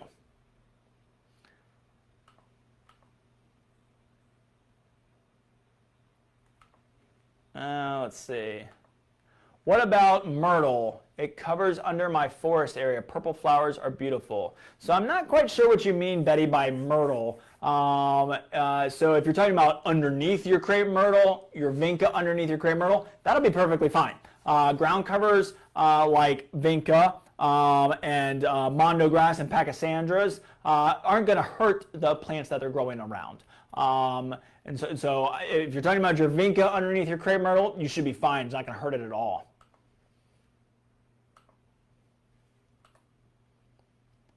Well, ivy grow in planters. Yes, for sure. Ivy is a great one for containers. It's a great spiller. Spills right out of a container. If you don't want it in your yard, what you don't want to happen is have one of these long shoots come down, hit the ground, and then root and start running. That can happen. But great in containers, great in hanging baskets. I love ivy hanging down. Awesome, awesome. Love ivy. It's a great run. I love this Moringa one. Really, really cool plant. Really, I just love that variegation. It's such a deep variegation. So Moringa ivy is a really cool one. Let's see.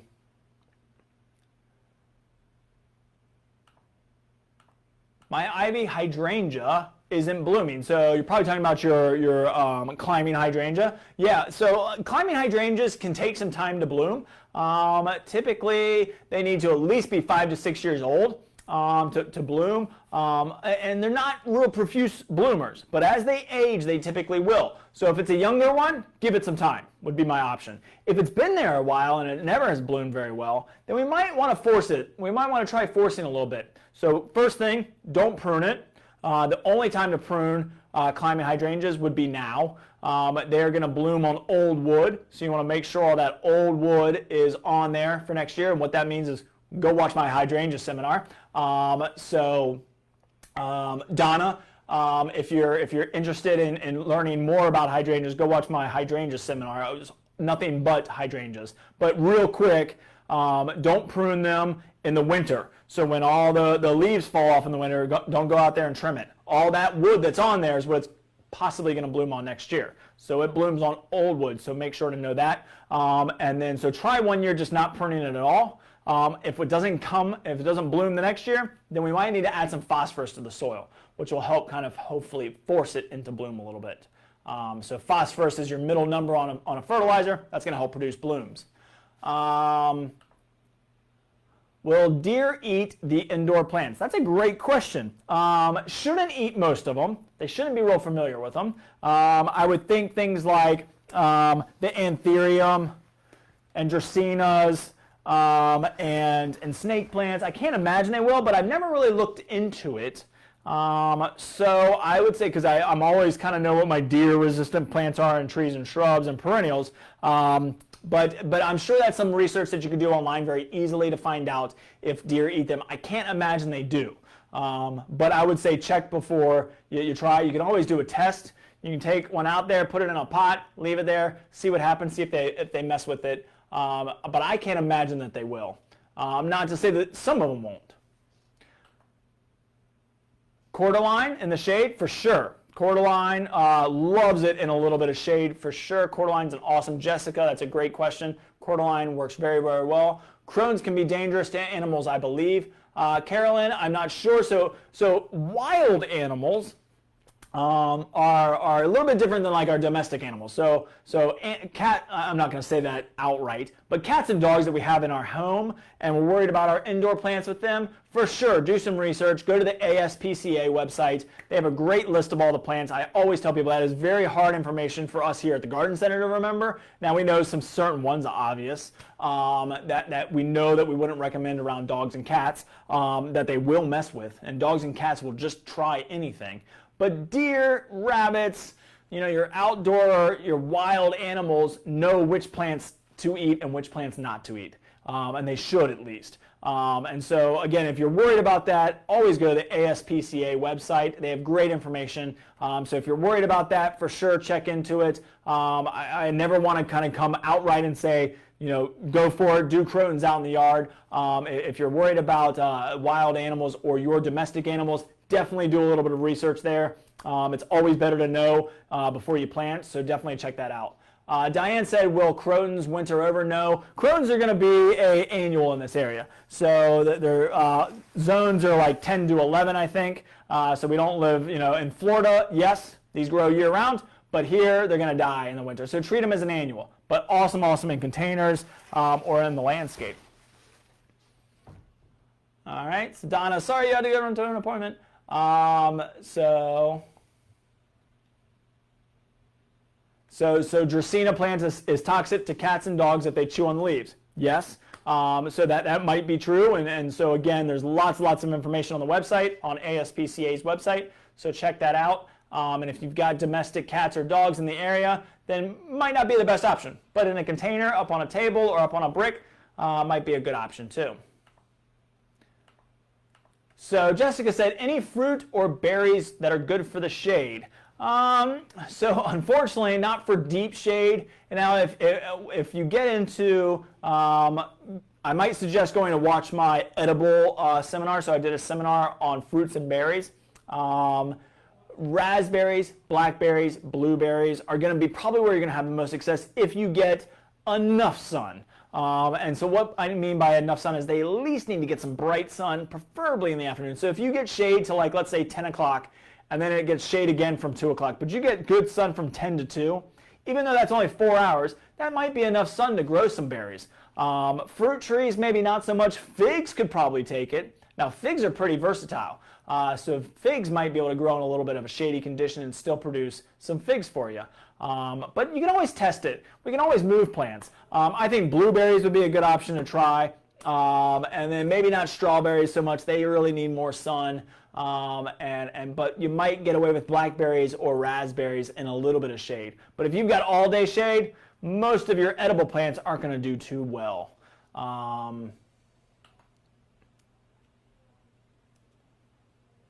Darlene said, I've never seen a shrimp plant in my garden centers. Oh, I'm sorry. We don't, it's one of those plants that kind of comes in and out. We didn't have any of them for the past couple of years, but we did get some this year. So Wendy said, how much space per plant should you allow in a potted combination for a good show with room to grow? Well, if you go and watch my video on show-stopping containers, you're going to see I packed them in there, which you can do. It depends on how long you're planning on keeping that container. So with annuals, if I'm doing like begonias with an impatient or a shrimp plant or any of my annual combinations, coleus, if I'm putting annuals together in a pot, I might put them in there pretty close because I'm only growing them until we have a frost. And so then in that case, I'm not too worried about it. Now, if I'm going to take like this plum yew, this false yew, and put this in the center, and then put impatiens around it, then I know that I'm going to have to leave some space for this plant to grow because I'm going to keep this in the container. It's an evergreen. I'm going to keep it in there for a while, and I need to give it some space. So I'm going to make sure I'm going to space my plants out around it, but I'm also going to give it a little bit more of a wider pot in order so that I can keep on planting my annuals around it. So it really depends on the plants that you're planning on doing. I think you're okay to pack them in there pretty well because you're probably not keeping them in there too long. Now, if I was going to do if I wanted to get a big begonia, I might put 3 begonias in one pot and just be a big begonia pot and just be a single standalone plant in a pot. But if I'm doing a mixture of plants, then I usually put them in there pretty close. Of course, giving them a little bit of room to allow the root system. And you don't want to put pot by pot by pot, root ball right next to each other, and then have no room to put soil in. You got to have some soil space for them to at least grow into, allow the water to percolate through, and allow those plants to grow a little bit and produce for you. So you don't want to pack them in too tight. But if you watch my show-stopping containers, you're going to see I really am packing them in there. Now, I was doing that for the benefit of that video so you can see what they look like, but I also say if you're going to do it and you're going to be in a pot for 6 years or 6 months, so if I'm going to be in that planter for 6 months, you might as well pop them in there and put on a show. All right. So can you tell us about using moss as a ground cover and how to manage weeds in moss? So Ray, good question. Moss is natural. You can actually buy a moss milkshake. I don't sell them anymore. But what you do is basically mix it with, I think it's buttermilk, and then you can spread it, and it's a moss, and it'll spread. You can buy little packs of moss. We carry the little like Steppables or Jeepers Creepers. So just like this little plant right here, we carry that in like a Scotch moss or an Irish moss. That's a small little growing moss. But if you want just natural moss, what you want is a shady condition that's pretty moist and low acidity. So they like acidic soil. So if you're working underneath pines, oaks, maples, your soil is already going to be acidic. And you should get natural moss already. Now, if you don't have it, then you can always look online. You can get a moss milkshake, really easy to use. Mix it up, you put it out there, and you can grow moss pretty easily. Now, to control weeds in moss is a little bit trickier. The nice thing is a lot of weed killers don't kill moss. So if you read your label on your weed killers, it'll kill weeds but not kill moss. So one that pops into my mind is Weed Free Zone. Weed Free Zone will kill lots of broadleaf weeds in the lawn, but it won't kill moss. And so you can use that as an option to kill your weeds and not your moss. So it might damage a little bit, might go to a little bit of a yellowish color, but it will pop right back. It will not kill moss. Typically, you need a different type of herbicide to kill moss. Now, if you're looking for a natural way of doing it, you got it right there, your hands. So you got to go out there and pick it, unfortunately, because I believe that our organic weed killer, don't quote me on this, I'll have to go look, but I believe our organic weed killer does kill moss. So you'd want to be careful with that one. But you got a great organic option right there attached to your arms as your hands to get out there and pull weeds. And then you can put down a pre-emergent. So you can always put down a pre-emergent. You can use Dimension, which is a great pre-emergent, or preen to prevent those weeds from coming back after you've done some hand pulling. Or you can put down corn gluten, which is a great organic option. So Diane said, I've given you lots of good ideas. Good, good, good. All right, let's see. Is it all right to bury the containers in the ground? No, never do that. Great question. I've never really mentioned that before, but hey, and trust me, don't feel bad. No question is a dumb question for sure. I think that's a great question. One of the questions that we get the most is what's the difference between an annual and a perennial? I think those are great questions. There were questions that I didn't know when I first started working here 17, 18 years ago. So if you plant this pot in the ground, the thought might be I can pull it right back out and take it inside. The problem is these holes. This is its exit of drainage. So this is where we're going to get the water that's going to come out of the pot. And if we put this in the ground and put soil all the way around it, it's going to create a boggy condition. It's going to really, all that moisture that gets put into the pot, natural rainfall or you watering it during dry conditions, is going to go into this pot, not be able to exit these holes like it's supposed to, the drainage holes, and then it's going to create a boggy, nasty condition, and root rot is sure to set in. So do not do that. Now, if you were to do it, here is an option for you. Is to take a plastic pot that is bigger than this, drop that in the ground, and then drop your plastic pot in it. Some people might do that. A lot of landscape, like big time landscapes, will do that where they pop a lot of plastic pots in the ground, then they go and they drop their bigger plastic pots in there. The downfall of that is you're going to need to water them like it's a pot above the ground. So instead of getting the benefits of planting your plant in the ground, which is to get its own moisture and hopefully survive on its own without you having to water too much, is in a pot, you're going to have to water it. Even if it's sitting in a slightly larger pot in the ground.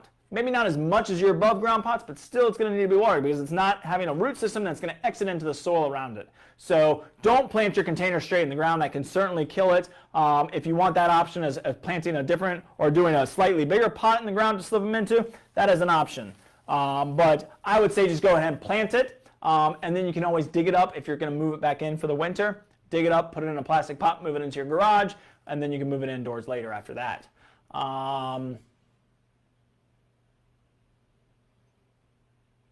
All right, let's see. So Darlene said, my mother stuck a hydrangea that was in a pot into my garden so it would go through the winter. It's now 4 feet tall and wide. That's awesome. All right, so Michelle said, any plants to ward off mosquitoes in the shade? I have lemongrass and citronelle in the sun, but the shade is really buggy.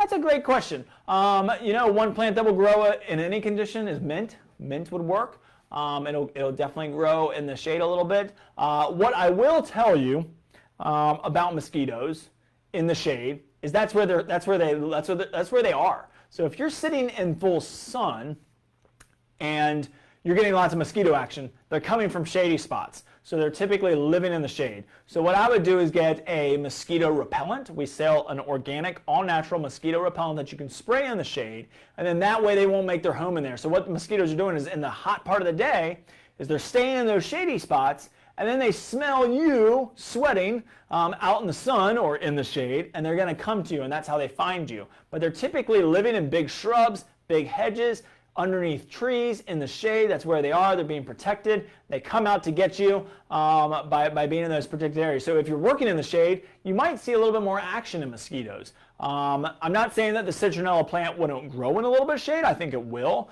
Lemongrass will grow in a little bit of shade. You can always take those plants with you if you're growing them in containers. And then you can always bring them with you and work in that area around them so you know the mosquitoes will stay away. What I do with my citronella plant is I take the leaves, they have natural oils, and I'll rub them in my hands and rub them in my arms and legs, and it'll keep the mosquitoes off pretty well for about an hour, hour and a half. And that's a great option. But I love the mosquito repellent to just spray around the yard. It's a great option. It's organic, completely safe. And of course, there are some insecticides that we can use too. So if you've just got big green shrubs that don't have any flowers and we're not going to hurt our bees or our butterflies, then just using an insecticide like a broad spectrum insecticide, well, you'll spray it in there. Any mosquito that's in there you'll kill, but it'll also help with other insects that might be in your hedges and your shrubs and your trees that you didn't know about. Your bad insects like scales and lacebug and spider mites and all those different things. So we can help with that, but it'll also help hurt the mosquito population. So knowing where they live helps. Amy said vegetables. So vegetables in the shade are hard. I have my vegetable garden gets a fair amount of shade. It gets a good amount of sun from about 1 to about 4 o'clock. So I still consider that hot sun. I wouldn't plant a hydrangea there, but I can get away with vegetables and herbs in that scenario. Now they're going to stretch a little bit, but vegetables in a very, very shady location would be very difficult to do. Maybe herbs. Maybe look at some herbs, Amy. So Susan said, can you share the names of the trees again? For sure. The big trees, I'm assuming, is what you're talking about. Maples, October Glory, best variety. Willow oaks. Out of all the oaks, willow oak is the best. There's live oaks, but that's a different category of tree. The live oaks are so slow growing. Gorgeous trees. But willow oak. Zelkova, which I know is kind of a different one. Green vase is the typical variety name that we get in, but Zelkova, Z-E-L-K-O-V-A, Zelkova, and then river birch. Those are my 4 kind of go-to big trees. Now, if you're talking about the understory trees, then it would be the Japanese maples, dogwoods, and redbuds. All love a little bit of shade. Is it too late to plant annuals? Tina, it's never too late to plant annuals. Annuals, like this impatient right here, is going to grow and bloom all the way till about mid-November, maybe even a little bit further. So it's never too late. Now, a lot of us are getting antsy usually by that mid-October time frame to get our pansies in. So we're usually taking these out. But if this goes all the way till October, that's awesome. That's spectacular. So you can still get lots and lots of time. So I never say it's too late for annuals. Never, never, never. Love annuals. So Eleanor said, I have a recipe that you mix up to spray. No more mosquitoes have quite a while. I can send you the recipe. That's awesome. If you have a shade garden and it's rather low, it gets water standing in springtime, what shade plants do well and can take some wet roots? Great question. So the Carex or there's other types of Acorus. Those can take a lot of moisture. And hydrangeas can actually take a fair amount of moisture. Now, they don't love being in standing water, but hydrangeas can take a lot of moisture. What else can take a lot? Ferns. Ferns can definitely take a good amount of moisture. They are perfectly fine with it. I would have to maybe look at a couple different other plants. We might look at things like even some horsetail reeds or different things like that. That might work. But hydrangeas, if it's not too wet, ferns, and the Carex and the Acorus for sure would work.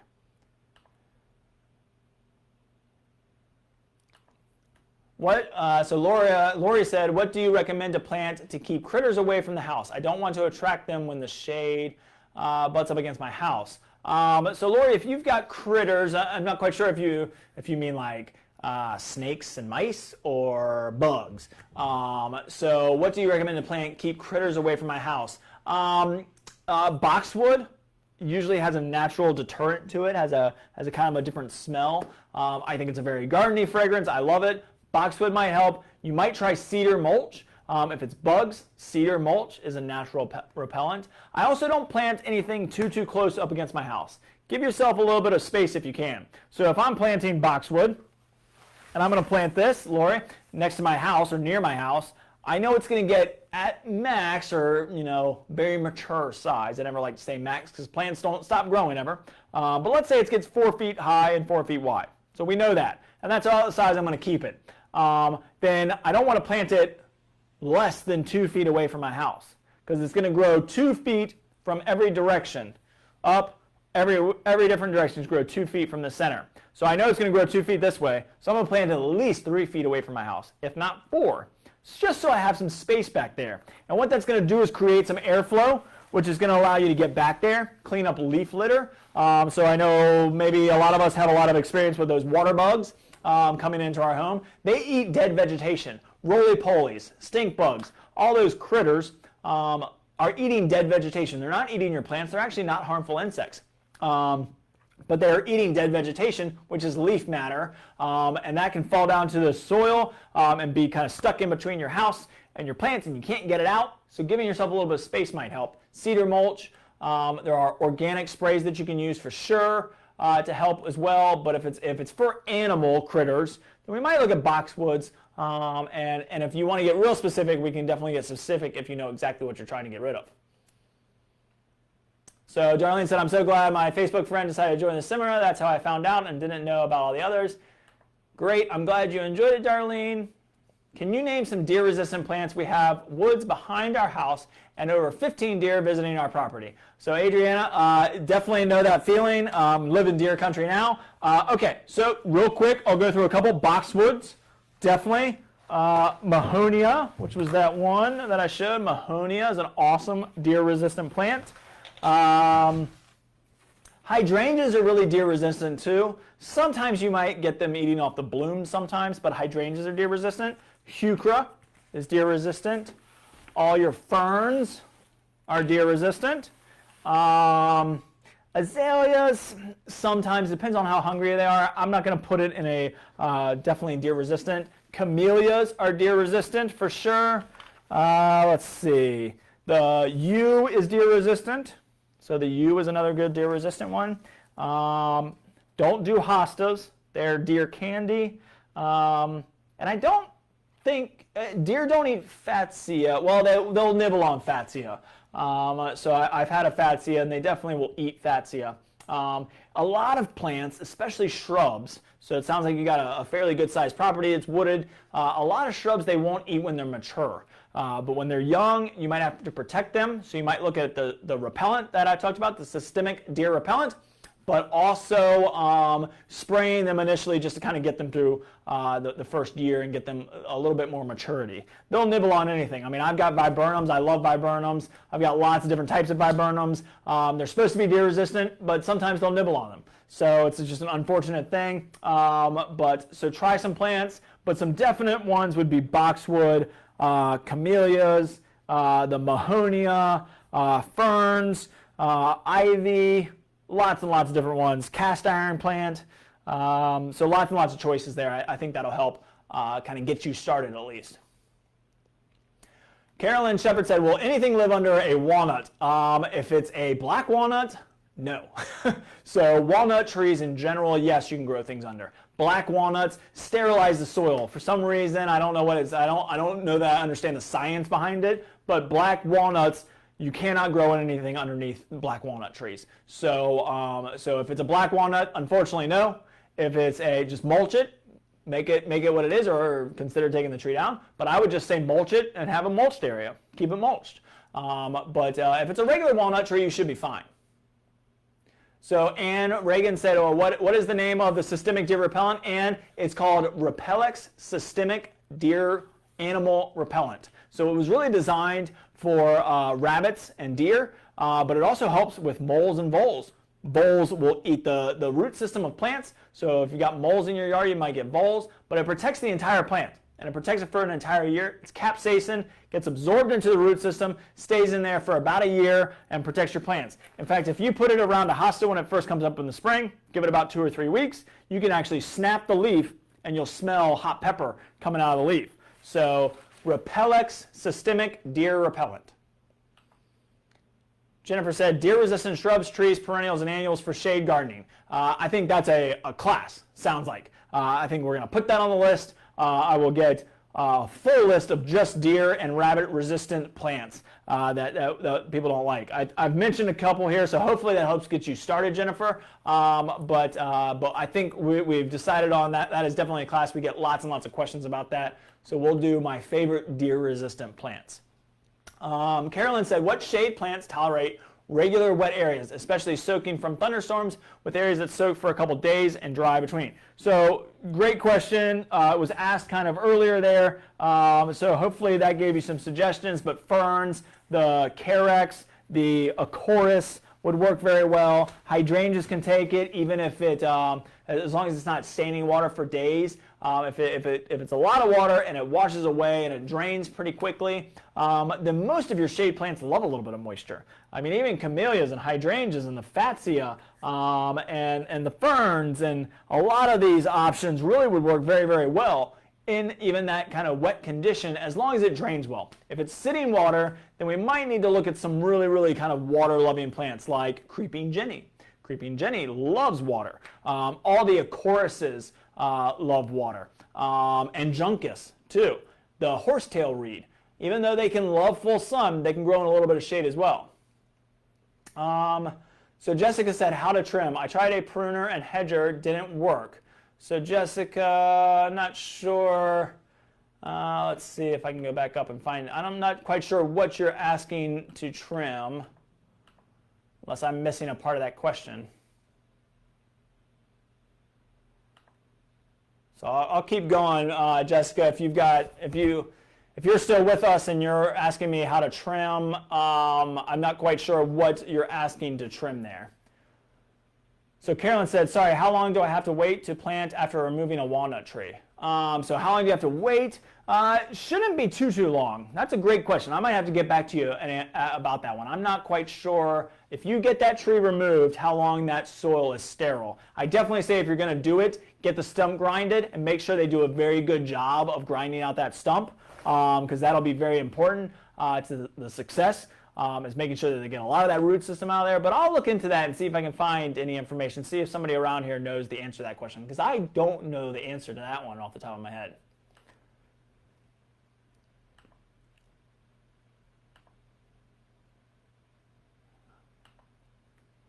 What is the best way to get rid of Virginia creeper and crawling vinca?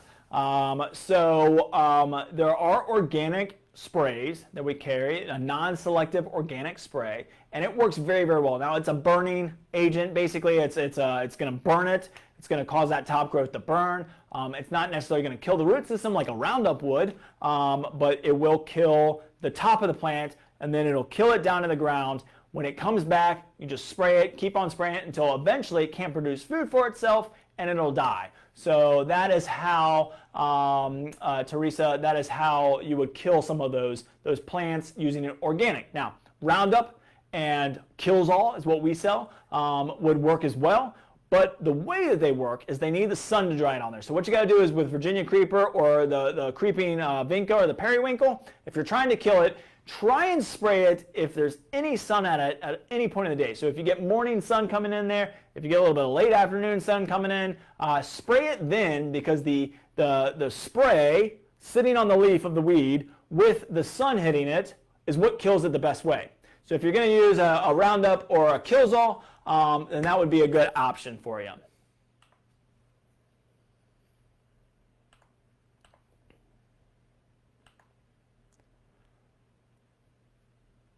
All right, so Bonnie says, have an old English city garden, Richmond, shady and overloaded with azaleas and tall magnolias.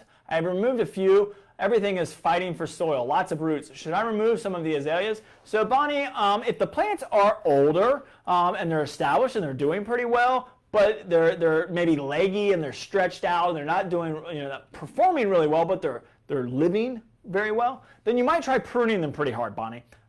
So you might try removing some, of course, to give them more space. That will help. But you might try doing a good prune on them. If they've been in the ground long enough, you can probably almost prune them in half, which will help rejuvenate them, add some nutrients, but for sure. And when you want to prune those hard is after their bloom is done in the spring. So when they bloom in the spring, as soon as they're done, go out there, cut them pretty hard. Make sure to water them if needed during dry times while they're trying to regrow. Give them a little bit of fertilizer, a little bit of plant food to help kind of rejuvenate them. You might also look at putting down a humic acid. Humic acid will turn poor soils into a good soil. You could put down a thin layer of compost, and that is definitely going to be great for it. Mulching will help as well. But yes, when you've got big trees and big plants, and they're all fighting for space and the root systems are fighting, that is a difficult situation. And by removing some plants will, of course, help. Give the soil more chance to return, and also give the other plants that need some more soil surface the ability to work into those areas that you've removed plants from. So that will help, but also might just need some work to trim some stuff back. Humic acid will turn poor soils into good soils over time. Thin layers of compost help. Mulching will help for sure. And then if you're trying to plant new things and you've got a lot of root system, peat moss is a great option to amend your soil with peat moss, because it's going to hold in some moisture and help those plants get acclimated before they have to deal with some of the bigger roots of bigger plants. So Sharon said, I've planted Fatsia twice. Something digs it up. Squirrels maybe. Any ideas on how to grow them? So Fatsia, if you've got moles, then you might have voles. Voles absolutely love the root system of Fatsia. So voles will dig the root system. All of a sudden your plant dies. You walk up to it, it falls over. There's no root system. It's voles. I'm guessing that's probably what you have, Sharon. If they're digging it up, if it's squirrels and they're just literally just digging it up and kind of tossing it to the side, then we can get a spray for that just to kind of help ward off any animals. But if it's voles, then you would want to plant it with permatil, which is kind of this rock substance, or use that systemic repellent on it. But if I was planting one and I know that I've got voles in the areas, then I'm definitely going to use permatil to help protect the root system of that plant, to get it established, and then the voles can't mess with it.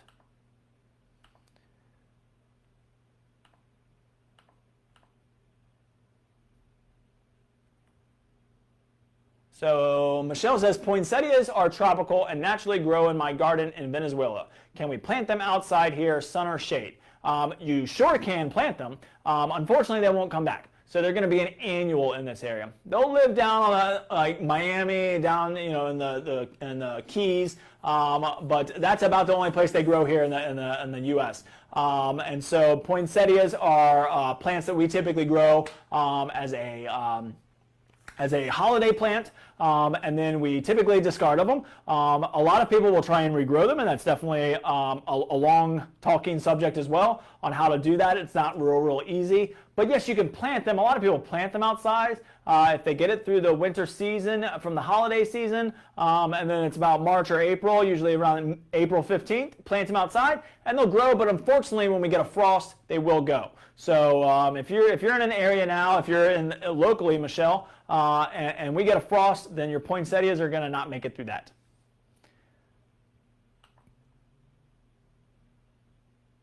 Eleanor says, I have a hydrangea that I need to move. It's getting too much sun. When is a good time? I'd go ahead and do it now. And the reason that I recommend doing it, if you can wait till next spring, do it next spring. But if you can do it now, go ahead and do it. And the reason I say that is with hydrangeas, I want there to be foliage on the plant. So when is the best time? Probably the fall.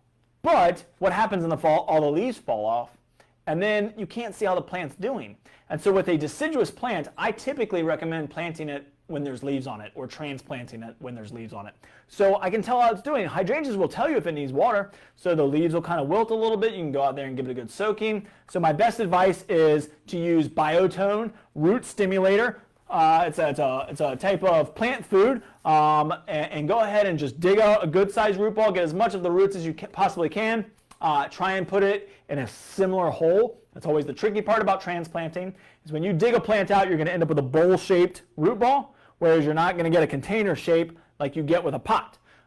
So when you dig your hole, you got to dig it more of a bowl shape and make sure you create the same kind of situation. Don't bury it too deep. Use some of the Biotone starter by Espoma. It's a great way to regenerate root system because you're going to damage it a little bit, and then water it like it's a brand new plant.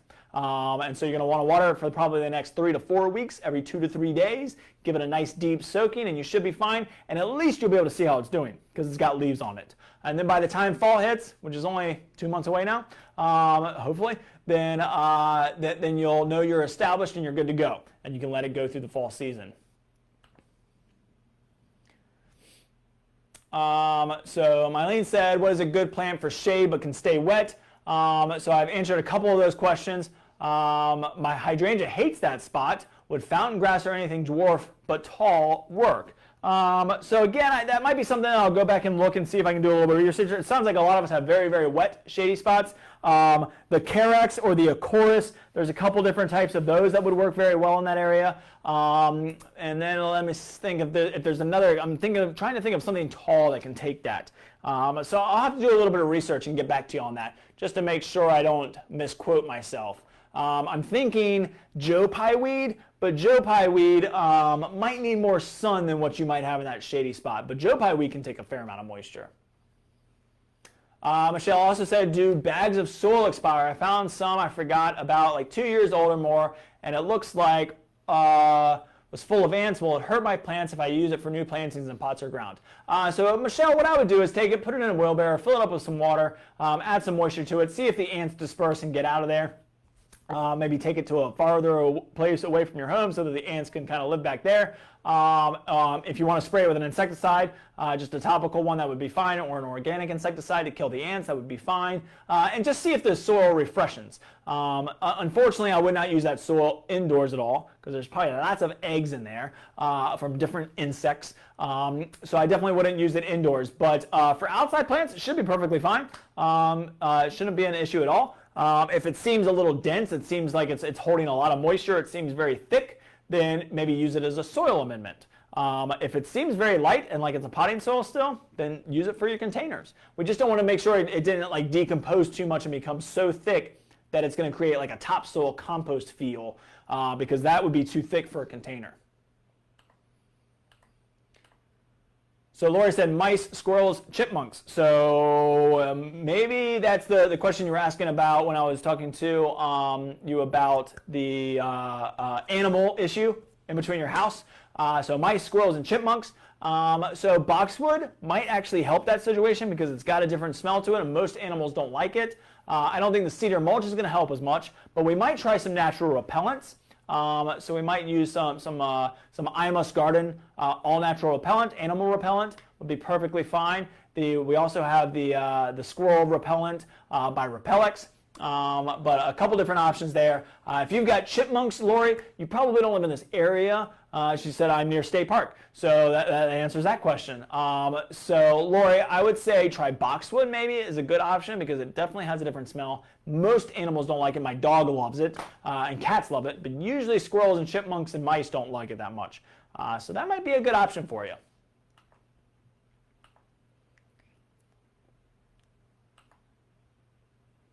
So Michelle said, will the repellent keep dogs and cats from eating my plants too? If you're having an issue with that with dogs and cats, we do have specific ones for dogs and cats. With the systemic repellent, if they don't like the hot pepper, and they shouldn't, the only animals that don't really taste hot pepper are birds. So birds, that's why people use hot pepper in their bird seed, because that'll keep the birds don't mind, but all the other animals will. Squirrels, rabbits, deer, I definitely know. I'm not quite sure about cats and dogs. I can't imagine that they would like the taste of capsaicin in the plants. So if you're having issues with your plants eating, your cats and dogs eating plants, the systemic repellent isn't going to hurt them for sure. It's just capsaicin. It's completely natural, completely organic, not going to hurt anything. What is the plant that sounded like Rupert? I'm not sure which one that was. I'm not sure what that was. Let's see my list here. I'm not sure what was that I was saying. Rupert. I mean, begonias, shrimp plant, coleus, ferns, hosta, heuchera. Heuchera. That's probably what it was. That's a hard one. Heuchera. So Darlene, heuchera, or coral bells. That's probably what you were thinking. Heuchera is a weird, kind of funky word. It's kind of hard to even say. Heuchera. But coral bells, awesome, awesome perennial. Great plant. You should definitely try it. All right, we'll do a deer resistant class, and then I can show you the deer repellent too. So we'll do a whole deer class. I think that's a good idea.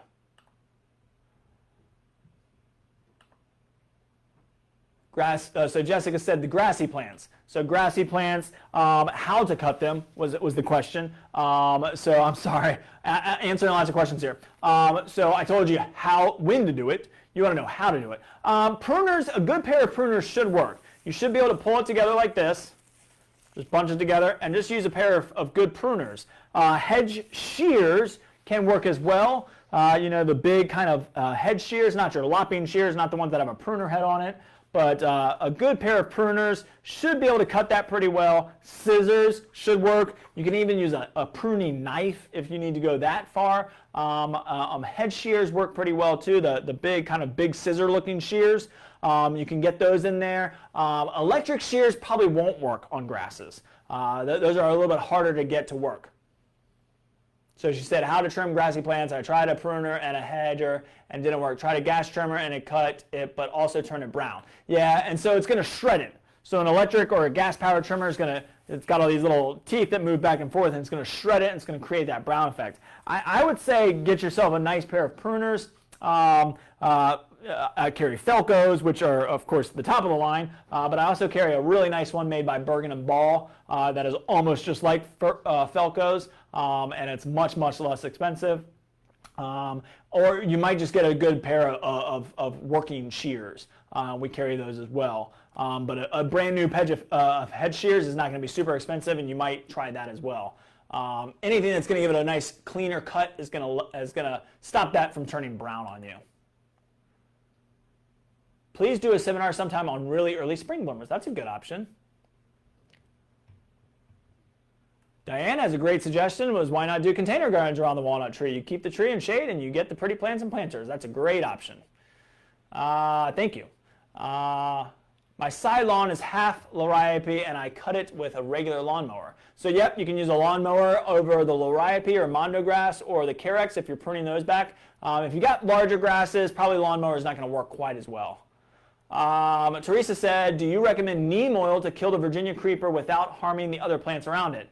So neem oil typically isn't going to kill Virginia creeper, or at least not that I know of. I mean, neem oil is typically used as an insecticide. So Teresa, that's what I know it as. Now, any oil that is sprayed on a plant when it's over 95 degrees could kill it. But I do have a organic herbicide, completely safe. It's basically, I think it's basically a higher percentage of potassium of fatty salts, I believe. But basically what it's going to do is burn it. And it's going to cause it to not be able to breathe.